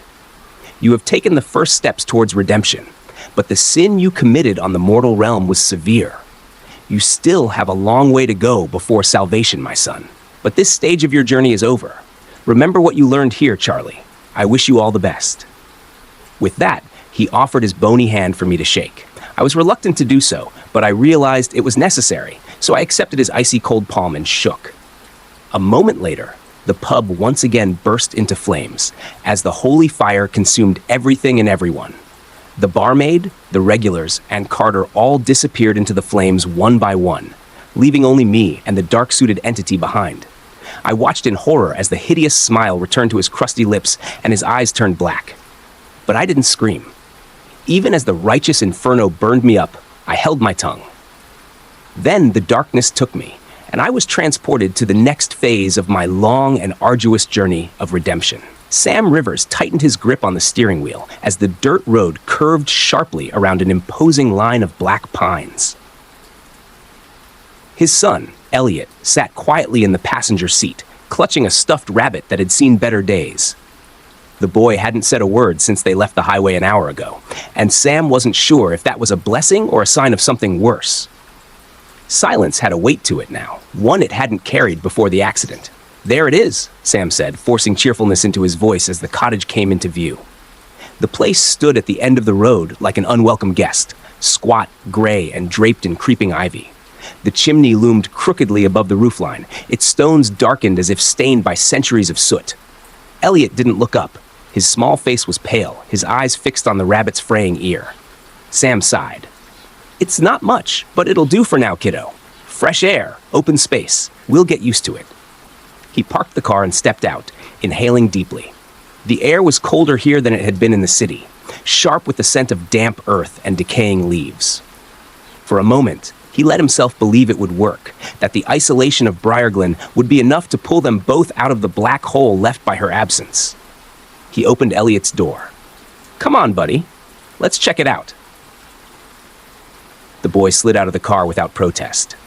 Sam grabbed their bags from the trunk and led the way to the door, the crunch of gravel beneath their feet the only sound. The key turned reluctantly in the lock, and the heavy door creaked open to reveal the cottage's dim interior. The air inside was cold and stale, carrying a faint, metallic tang.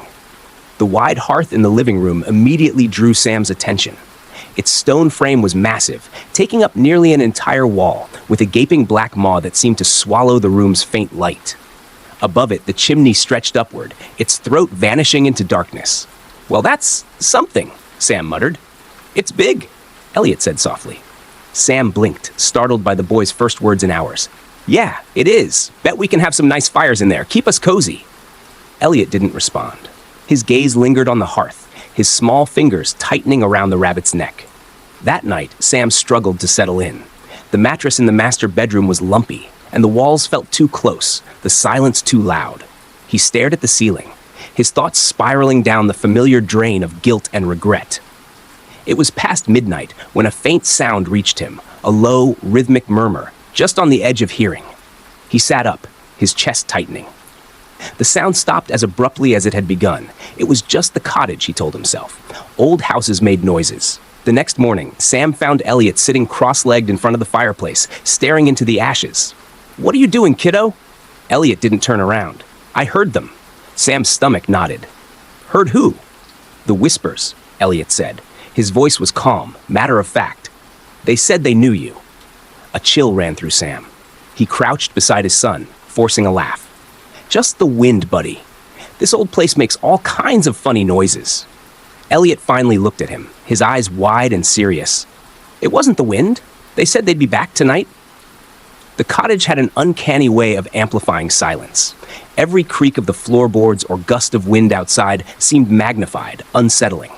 That night, as Sam tucked Elliot into the small bed in his room, he couldn't help but fixate on the boy's earlier words. They said they'd be back tonight. It was likely nothing, a child's imagination. Still, the memory of Elliot's solemn expression stayed with him as he sat alone in the living room, nursing a mug of lukewarm coffee. The hearth seemed larger in the dim light of a single lamp, its blackened interior swallowing the glow. Sam's eyes lingered on it longer than he intended. It wasn't just big. It was wrong. The stones didn't fit together the way they should, and the soot stains formed vague, unsettling shapes, as if the chimney had been scorched from the inside by something alive. He turned away, shaking his head. It was an old house, and old houses carried their history in odd ways. The first whisper came just after midnight. Sam was dozing on the couch when it reached him, a faint, lilting murmur that sent a shiver down his spine. His eyes snapped open, and he bolted upright. The sound was faint but unmistakable, drifting from the hearth like smoke curling into the air. He edged closer, straining to catch the words. They were indistinct, layered like voices speaking over each other, but one phrase stood out clearly. "We see you, Sam." He recoiled, nearly dropping his mug. His mind scrambled for explanations. The wind?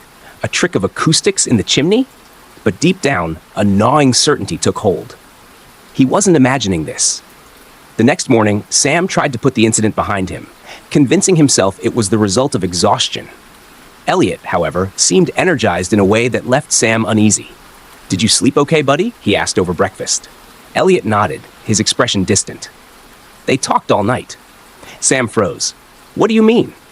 "They told me things," Elliot said between bites of cereal. "About you, about her." Sam's blood turned to ice. "Elliot, listen to me. There's nothing in the fireplace. It's just an old chimney. Sometimes the wind makes noises. That's all it is." Elliot set his spoon down, his gaze locking onto Sam's with unnerving calm. "It wasn't the wind. They said you'd try to lie about it." The boy's tone was so matter-of-fact that Sam had no response. He left the table, muttering about needing air, but the weight of Elliot's words followed him.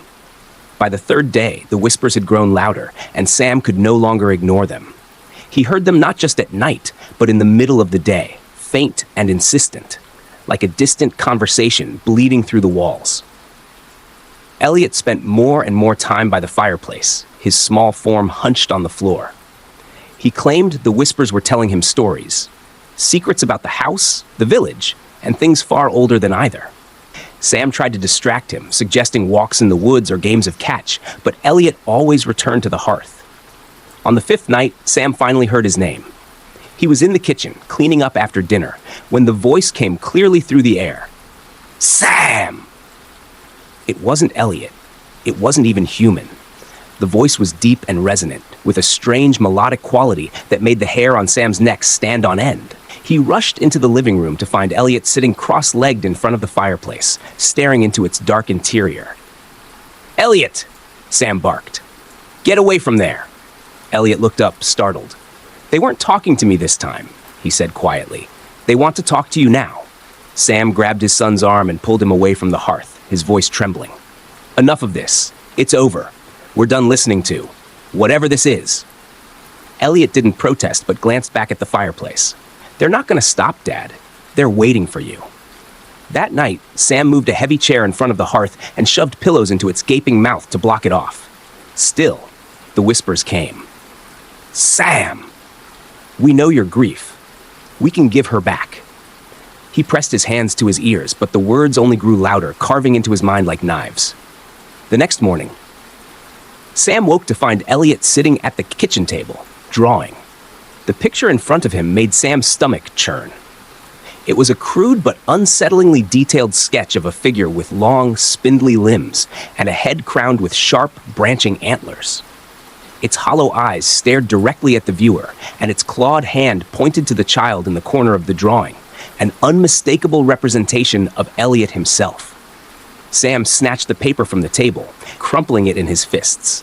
"Where did you see this?" Elliot shrugged. "I didn't see it. They showed me." Sam's hands trembled as he threw the drawing into the trash. The whispers were no longer just words. They were ideas, growing roots in his son's mind. He knew they had to leave the house, but the whispers had other plans. Part 2. Sam stood before the fireplace late that evening, fists clenched at his sides. The cottage was silent, and Elliot had fallen asleep upstairs. But Sam doubted his rest was peaceful. The boy had taken to muttering in his sleep, his words unintelligible. It made Sam's skin crawl. He stared at the hearth, its jagged stones faintly illuminated by the dim glow of a single lamp. The darkness inside was deeper than it should have been, as if the chimney swallowed more than just smoke. Sam's voice cracked the silence. "What do you want?" For a long moment, nothing happened. Then, from deep within the chimney, the whispers coalesced into a single voice, low, melodic, and unnervingly calm. "We want to help you, Sam." He swallowed hard, forcing himself to hold his ground. "Help me? By doing what? Terrorizing my son?" The voice chuckled softly, the sound reverberating through the room like the echo of a distant storm. "Your son is not afraid. He listens because he understands." Sam's chest tightened. "Understands what?" A cold wind rushed down the chimney, extinguishing the lamp and plunging the room into darkness. The shadows seemed to shift, and when Sam's eyes adjusted, he saw it. A figure emerging from the hearth.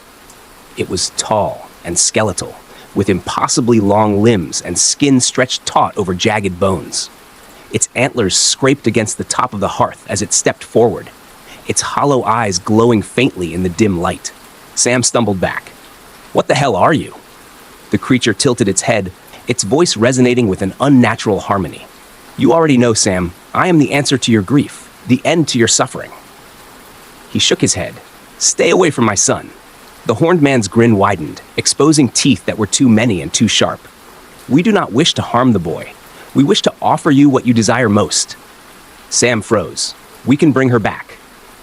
The words cut through him like a blade, and for a moment the room seemed to spin. The image of his wife, alive and smiling, filled his mind.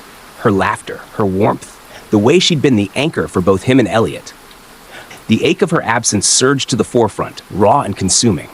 "How?" he whispered. The horned man's voice softened. "A life for a life. A simple trade. Your son will be cared for, loved, just as you were. In return, she will walk among you again, whole and untouched." Sam staggered back, shaking his head. No, that's insane. I could never." "Think, Sam," the voice interrupted, its tone persuasive and honeyed. "She was your world. You've lost everything. Your son is young, resilient. He won't even remember the pain. But you, without her, you are empty." The words struck a chord deep within him, dredging up feelings he'd tried to bury. The guilt he carried, the resentment that had festered in the months since the accident, surfaced like a dark tide. Sam's voice cracked. "You don't know what you're asking." The horned man stepped closer, its hollow eyes locking onto his. "I know exactly what I am asking. The question is, do you? Is one life not worth the return of another?" The room grew colder. Sam wanted to scream, to fight, to run, but he was rooted to the spot, the offer circling his mind like a vulture. "Decide, Sam," the horned man whispered. "But do not wait too long. The boy's soul weakens with every passing night. If you will not act, we will." The figure retreated into the hearth, its form dissolving into shadows that swirled upward into the blackened chimney. The room fell silent again, but Sam's thoughts were anything but. The next morning, Elliot barely ate. His skin was pale, his eyes sunken. He didn't speak of the whispers, but Sam could tell they hadn't stopped. The boy's frail appearance only deepened Sam's guilt. That evening, as the sun set behind the pines, Sam made a decision. He packed a bag with essentials and loaded Elliot into the car. "We're leaving," he told his son firmly. "I don't care about the lease or the landlord. We're getting out of here." But when he turned the key in the ignition, the car refused to start. He tried again and again, but the engine wouldn't turn over. The headlights flickered once and died, leaving them in eerie twilight. Elliot's voice was small. "They won't let us go." Sam pounded the steering wheel in frustration before pulling Elliot out of the car. They walked back to the cottage in silence, the woods seeming darker than usual. When they reached the front door, Sam stopped short. There, lying on the porch, was one of Elliot's drawings. It depicted the horned man standing over a small figure with antlers of its own. Beneath it, in Elliot's neat handwriting, was a single word: choose. The days that followed were a blur of sleepless nights and growing paranoia. Sam couldn't shake the horned man's voice from his mind. It whispered constantly, not just from the fireplace, but from the corners of the cottage, the shadows of the woods, even in his dreams. Elliot grew weaker with each passing day. His once bright eyes were dull, and his face was gaunt, as though the very life was being drained from him. He barely spoke now, but when he did, it was to repeat fragments of the horned man's words. "They'll take me if you don't." Sam tried everything to break the hold the entity seemed to have over them. He shoved heavy furniture against the fireplace, lit candles and incense to ward off whatever evil lingered there, and even called a priest from the next village over. The priest's visit lasted less than 10 minutes. He entered the cottage, took one look at the hearth, and muttered a hasty prayer before retreating. "Leave this place," he warned Sam, his face pale. "Some doors should not be opened." But leaving wasn't an option. Every attempt to escape was thwarted. The car remained dead, and the villagers offered no help. They avoided Sam entirely now, their gazes averted whenever he passed. One night, Sam awoke to the sound of Elliot crying out. He rushed to his son's room to find the boy sitting upright in bed, his small body trembling. "They were here," Elliot whispered. "They touched me." Sam's heart dropped. He knelt by the bed and pulled Elliot into his arms. "It's okay, buddy. I'm here. They won't hurt you." But even as he said the words, he didn't believe them. He could feel something in the room, a presence, cold and malevolent, watching from the darkness. The whispers returned that night, louder than ever. They echoed through the walls, the floor, the very air itself, a cacophony of voices, all speaking at once. Sam clamped his hands over his ears, but it was no use. The horned man's voice rose above the rest, clear and commanding. "Time is running out, Sam. Choose, or the choice will be made for you." By the next morning, Sam was on the verge of collapse. His body ached from exhaustion, and his mind felt stretched to its limit. He found Elliot sitting in the living room, staring into the fireplace again. "Elliot, get away from there," Sam snapped, pulling the boy to his feet. "They're angry," Elliot said softly, his voice distant. "I don't care," Sam shouted. "You're not going near that thing again. Do you hear me?" Elliot didn't respond. He simply looked at his father with a blank expression, as though the boy Sam knew was already gone. That evening, Sam discovered a journal tucked away in a drawer in the attic. The leather cover was cracked and brittle, and the pages were yellowed with age. The entries were written in a shaky hand, detailing the life of the previous tenant, a man named Caleb Morris. Caleb wrote of hearing voices from the chimney and seeing a figure with antlers in his dreams. He described how the whispers promised him wealth and power in exchange for a single act of sacrifice. When Caleb refused, the entity turned its attention to his daughter, slowly draining her life until she was little more than a shell. The final entry was short. I tried to leave, but it wouldn't let us go. She's gone now, and I'm next. If you find this, God help you. Sam slammed the journal shut, his hands trembling. The horned man wasn't just a figment of his imagination. It was real, and it had been here long before him. That night, Sam sat alone in the darkened living room, staring at the fireplace. His mind raced with conflicting thoughts: anger, fear, desperation. The whispers began again, softer this time, almost soothing. You can end this, Sam. One life for another. It's so simple. Sam clenched his fists. Why? Why do you want him? The horned man's voice was calm, almost pitying. He is pure, untainted by the burdens of this world. A gift of such innocence is rare, and we honor those who give it. Sam's throat tightened. And if I refuse? The fire flared to life, though Sam had not lit it. The flames danced wildly, casting twisted shadows on the walls. Then the boy will suffer, the horned man said, its voice cold and final, and you will suffer more. Sam stared into the flames, the heat searing his face. He thought of Elliot's pale, fragile body, his wide eyes pleading for protection. He thought of his wife, her laughter, her warmth, her absence that had left a void he could never fill. The fire flickered, and for a brief moment, Sam saw her face in the flames. She was smiling, her hand reaching out to him. We could be together again, the whispers promised. All you have to do is choose. Part 3. Sam paced the living room, the horned man's offer echoing in his mind. The words wove their way into his thoughts, tangling with his grief. Elliot was upstairs, fast asleep, or so Sam hoped. The boy's face had been pale and sunken earlier, his small frame trembling like a leaf in a storm. Whatever presence was feeding on him, Sam could feel its grip tightening. I won't let you take him, he said aloud, his voice hoarse.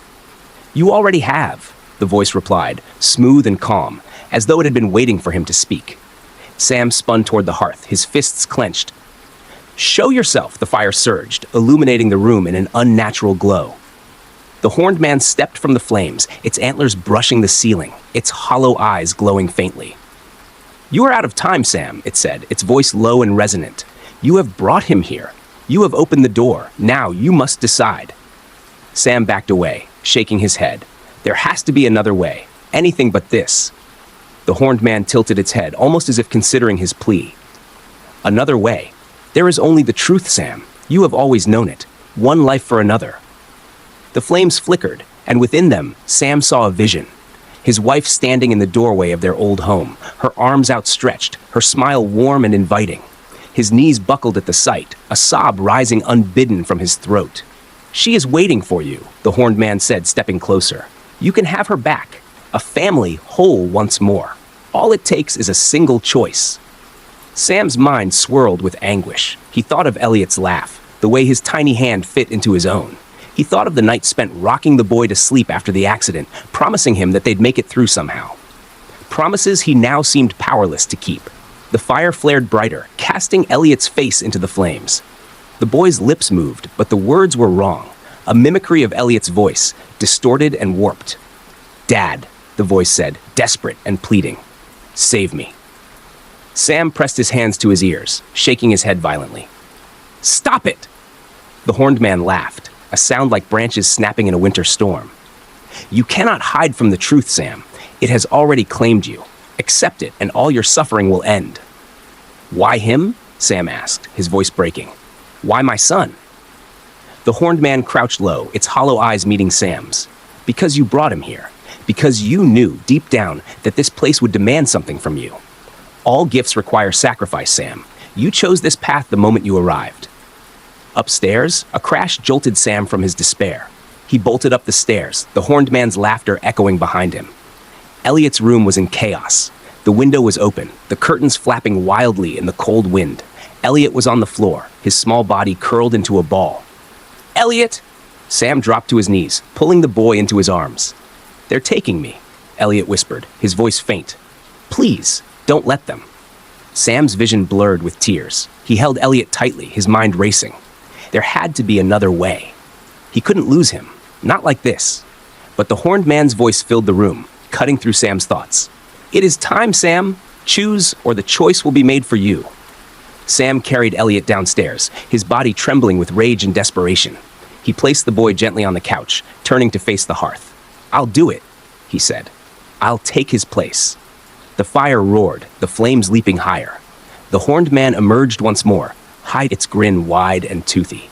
A noble offer, but will it be enough? Sam didn't hesitate. He stepped forward, the heat of the flames scorching his skin. "Take me. Leave him alone." The horned man inclined its head.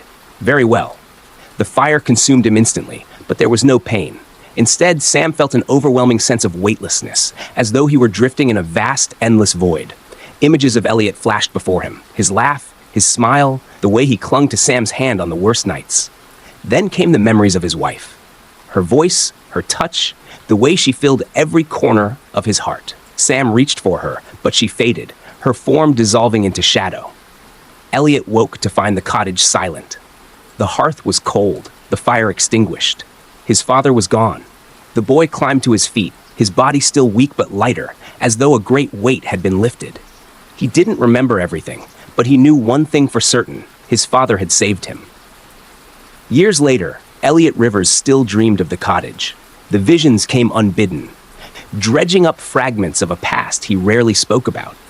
He could never recall the finer details, the way the hearth's black maw seemed to watch him, or the exact words whispered by the voice in the chimney. And still the memory of those nights clung to him. Elliot had tried to move on. He lived in a modest apartment in the city, far from any forest or lonely village. He worked a quiet job in a bookstore, avoiding small talk and deflecting questions about his childhood. When people asked about his parents, he kept the answers vague. "They're gone," he would say, and that would usually be enough. On stormy nights, though, when the rain lashed against his windows and the wind howled through the narrow streets, Elliot would light a single candle and sit by the window. He didn't know why. Maybe it was a habit carried over from those endless nights in Briarglen. Maybe it was something deeper, something he couldn't quite name. It was on one of these nights that the knock came. It was faint at first, blending with the rhythm of the rain. Elliot almost ignored it, but when it came again, louder, more insistent, he set down his book and went to the door. A man stood on the threshold, his coat soaked and his face obscured by the shadows of the flickering hallway light. He held a small, worn leather notebook in his hand. "Elliot Rivers?" the man asked, his voice hesitant. Elliot stiffened. "Who's asking?" "My name's David," the man said. "I don't mean to intrude, but I think you might know something about this." He held up the notebook. Elliot recognized it instantly. The leather cover, cracked and brittle with age, the faint smell of soot. His hands trembled as he reached for it. "Where did you find this?" he asked. David hesitated. I moved into a cottage a few years back, in a village called Briarglen. Found this in a drawer in the attic." Elliot's stomach turned. He tried to hand the notebook back, but David didn't take it. "There's something wrong with that place," David continued, his voice tinged with unease. "The fireplace, the whispers, they're getting louder, and the drawings." He broke off, his expression pained. "I can't help you," Elliot said quickly, stepping back. David reached out, desperate. "Please. I don't know what to do. My daughter, she's starting to talk about something with horns." The words struck like a thunderclap. Elliot closed his eyes, his mind racing with memories he'd tried to bury. His father's face, pale and lined with exhaustion. The horned man's voice, low and commanding. "I'm sorry," Elliot said, his voice shaking, "but I can't go back there." David nodded slowly, his shoulders slumping. He turned to leave, but paused at the threshold. "If you think of anything, anything at all." He didn't finish the sentence, instead vanishing into the rain. Elliot closed the door, Muspat locking it behind him. He leaned against it, the notebook clutched tightly in his hands. He didn't open it. He couldn't. That night, the dreams came again. The horned man's hollow eyes stared at him from the darkness, and the whispers coiled around his mind like smoke. When Elliot woke, his face was wet with tears, and the candle by the window had burned down to nothing. There, on the desk beside him, sat the notebook. The mere thought of setting foot in the cottage again sent tremors through him. He sighed. It was going to be a long night. Part 4. Elliot couldn't sleep. The rain hammered against the window, filling his apartment with the steady rhythm of unease. The notebook David had left sat on the table across the room, unopened. Its presence seemed to darken the space around it, a subtle but undeniable pull on Elliot's thoughts. He'd told himself he wouldn't look, that whatever horrors lurked within those brittle pages were not his problem anymore. He had escaped. He had survived. But the image of David's face, the desperation in his voice, kept intruding. Worse still were the memories the man's words had dragged to the surface. The whispers, the shadows, the suffocating grip of the horned man's gaze. Finally, as the clock struck midnight, Elliot gave in. He crossed the room, hesitated momentarily, then flipped the notebook open. The first entries were mundane, written in neat, methodical handwriting. David described his move to Briarglen and how he thought the cottage would be a peaceful retreat for his young family. But as the entries continued, the tone shifted. The whispers started last week. At first, I thought it was the wind through the chimney. Now I'm not so sure. Elliot's hands trembled as he read further. The details mirrored his own childhood experiences. David's daughter hearing voices, seeing shapes in the firelight, and drawing antlered figures that seemed to watch her. The final entries were frantic, the writing jagged and uneven. It's growing stronger. The fire doesn't go out anymore. I tried to leave, but the car won't start. It's feeding on her, just like it did before. I think it's the same one. Elliot slammed the notebook shut. The same one. The words echoed in his mind, a terrible realization dawning. The horned man hadn't stopped after his father's sacrifice. It had simply waited for another family, another child. Elliot clenched his fists. For years, he had buried the guilt, telling himself he was powerless to stop what had happened. But this was different. If he did nothing, David's daughter would suffer the same fate he had narrowly escaped. He couldn't let that happen. The drive to Briarglen was long and grueling. Elliot hadn't been back to the village since his childhood, and the memories of the forest-lined roads brought a tightness to his chest. He gripped the steering wheel, forcing himself to focus. The village was even smaller than he remembered. The streets deserted, the houses leaning into each other like tired old men. Elliot parked near the center of town and stepped out, the cool night air biting at his skin. As he walked toward the cottage, he noticed something strange. The forest seemed to have grown closer, its trees leaning over the village as if watching. The air smelled faintly of smoke, though no fires burned. The cottage that had been his childhood home loomed at the edge of the village, its crooked chimney silhouetted against the dark sky. Elliot hesitated at the gate, his feet rooted to the ground. When he reached David's cottage, the windows were dark. The door hung ajar, creaking softly in the wind. He had spent years convincing himself that place was behind him.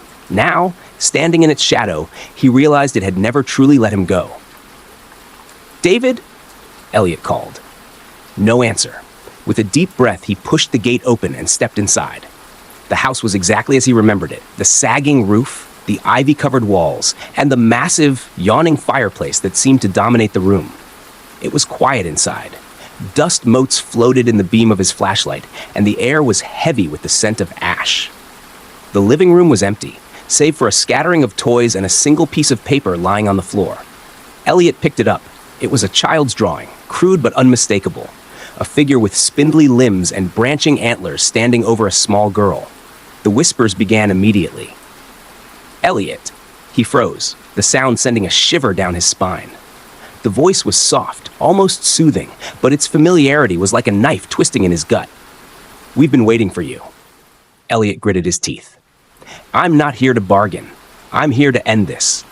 The fireplace roared to life, and the horned man stepped from the hearth, its antlers brushing the ceiling, its hollow eyes glowing faintly. "You cannot end what you do not understand," it said, its voice calm and commanding. Elliot took a step forward, clutching the iron poker he'd brought from his car. "Then teach me."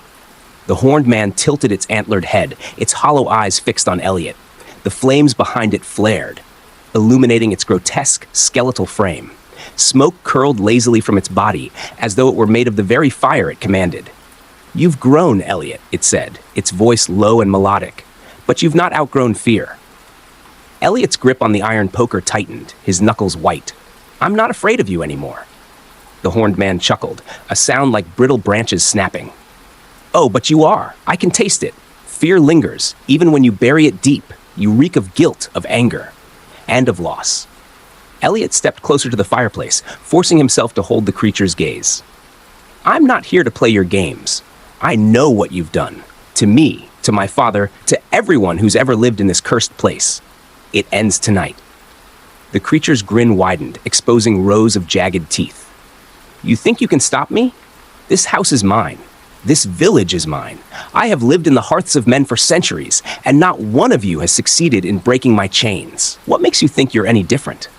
Elliot raised the poker, pointing it at the horned man. "Because I don't care what happens to me, as long as I take you with me." The horned man moved with impossible speed, its elongated limbs carrying it across the room in an instant. Elliot barely had time to swing the poker before the creature's clawed hand lashed out, striking him across the chest. He stumbled backward, the air knocked from his lungs. The creature loomed over him, its voice a low growl. "Brave words, but bravery alone will not save you." Elliot scrambled to his feet, using the poker to steady himself. The journal mentioned that the horned man's physical form was tied to the hearth. If he could disrupt the connection, it might weaken the entity. He darted to the fireplace, grabbing the salt-filled jars he'd prepared earlier. The horned man laughed, its hollow eyes narrowing. "Salt? Iron? Do you think I am some simple spirit to be warded off like a ghost?"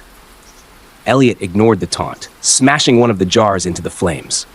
The salt sizzled and sparked, and the fire dimmed slightly. The creature let out a low hiss, recoiling briefly before regaining its composure.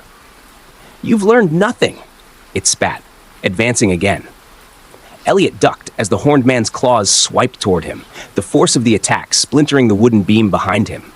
He threw another jar of salt into the hearth, this time chanting the words scrawled in the journal. The flames sputtered, and the creature let out an anguished roar, its form flickering like a dying candle. For the first time, Elliot saw something beneath the smoke and shadow, a figure, frail and human, bound in chains that snaked into the heart of the fire. "Dad?" Elliot whispered, his voice breaking. The horned man straightened, its antlers scraping the ceiling. "Foolish boy!" It snarled, its voice trembling with rage. "Do you think he can save you? He gave himself to me willingly. His sacrifice is eternal." Elliot's chest tightened. "No, he didn't give himself to you. You took him, just like you've taken everyone else." The creature lunged, but Elliot was ready this time. He thrust the poker into the hearth, stirring the flames violently. Sparks erupted, and the house seemed to groan as if in pain. "You cannot destroy me," the horned man bellowed, its voice shaking the walls. Elliot gritted his teeth, his hands blistering from the heat. "Maybe not, but I can bury you." The house trembled as Elliot grabbed the kerosene canister from his bag. He splashed the liquid across the walls, the floor, and finally into the hearth itself. The horned man lashed out, but its movements were sluggish now, its form flickering and unstable. "You think fire will save you?" It hissed, its voice dripping with venom. Elliot lit a match, his eyes locked on the creature. "No, but it'll save them." He threw the match into the hearth. The kerosene ignited instantly, the flames roaring to life and engulfing the room. The horned man screamed, its body writhing as the fire consumed it. The floorboards buckled beneath Elliot's feet, and he stumbled toward the door, coughing as smoke filled his lungs. He turned back once, just in time to see the creature collapse into the flames, its antlers shattering like glass. Outside, Elliot collapsed onto the grass, gasping for air. The cottage burned behind him, the fire illuminating the forest in an eerie orange glow. For a moment, he thought he heard his father's voice again, soft, almost indistinct. "Thank you, son."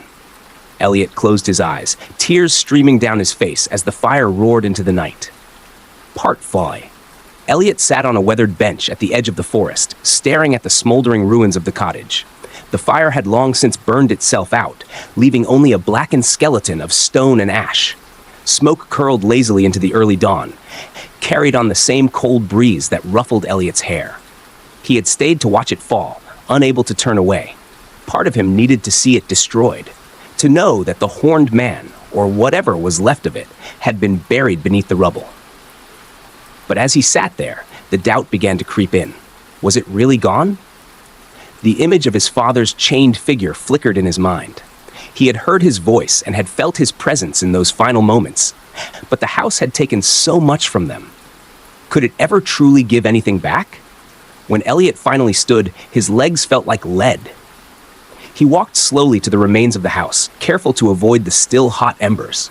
The air smelled of burnt wood and kerosene, sharp and acrid, but underneath it lingered something faintly sweet, like the smoke from a distant hearth fire.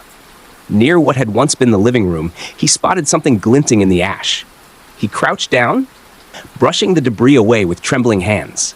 It was the iron poker, warped and blackened from the flames.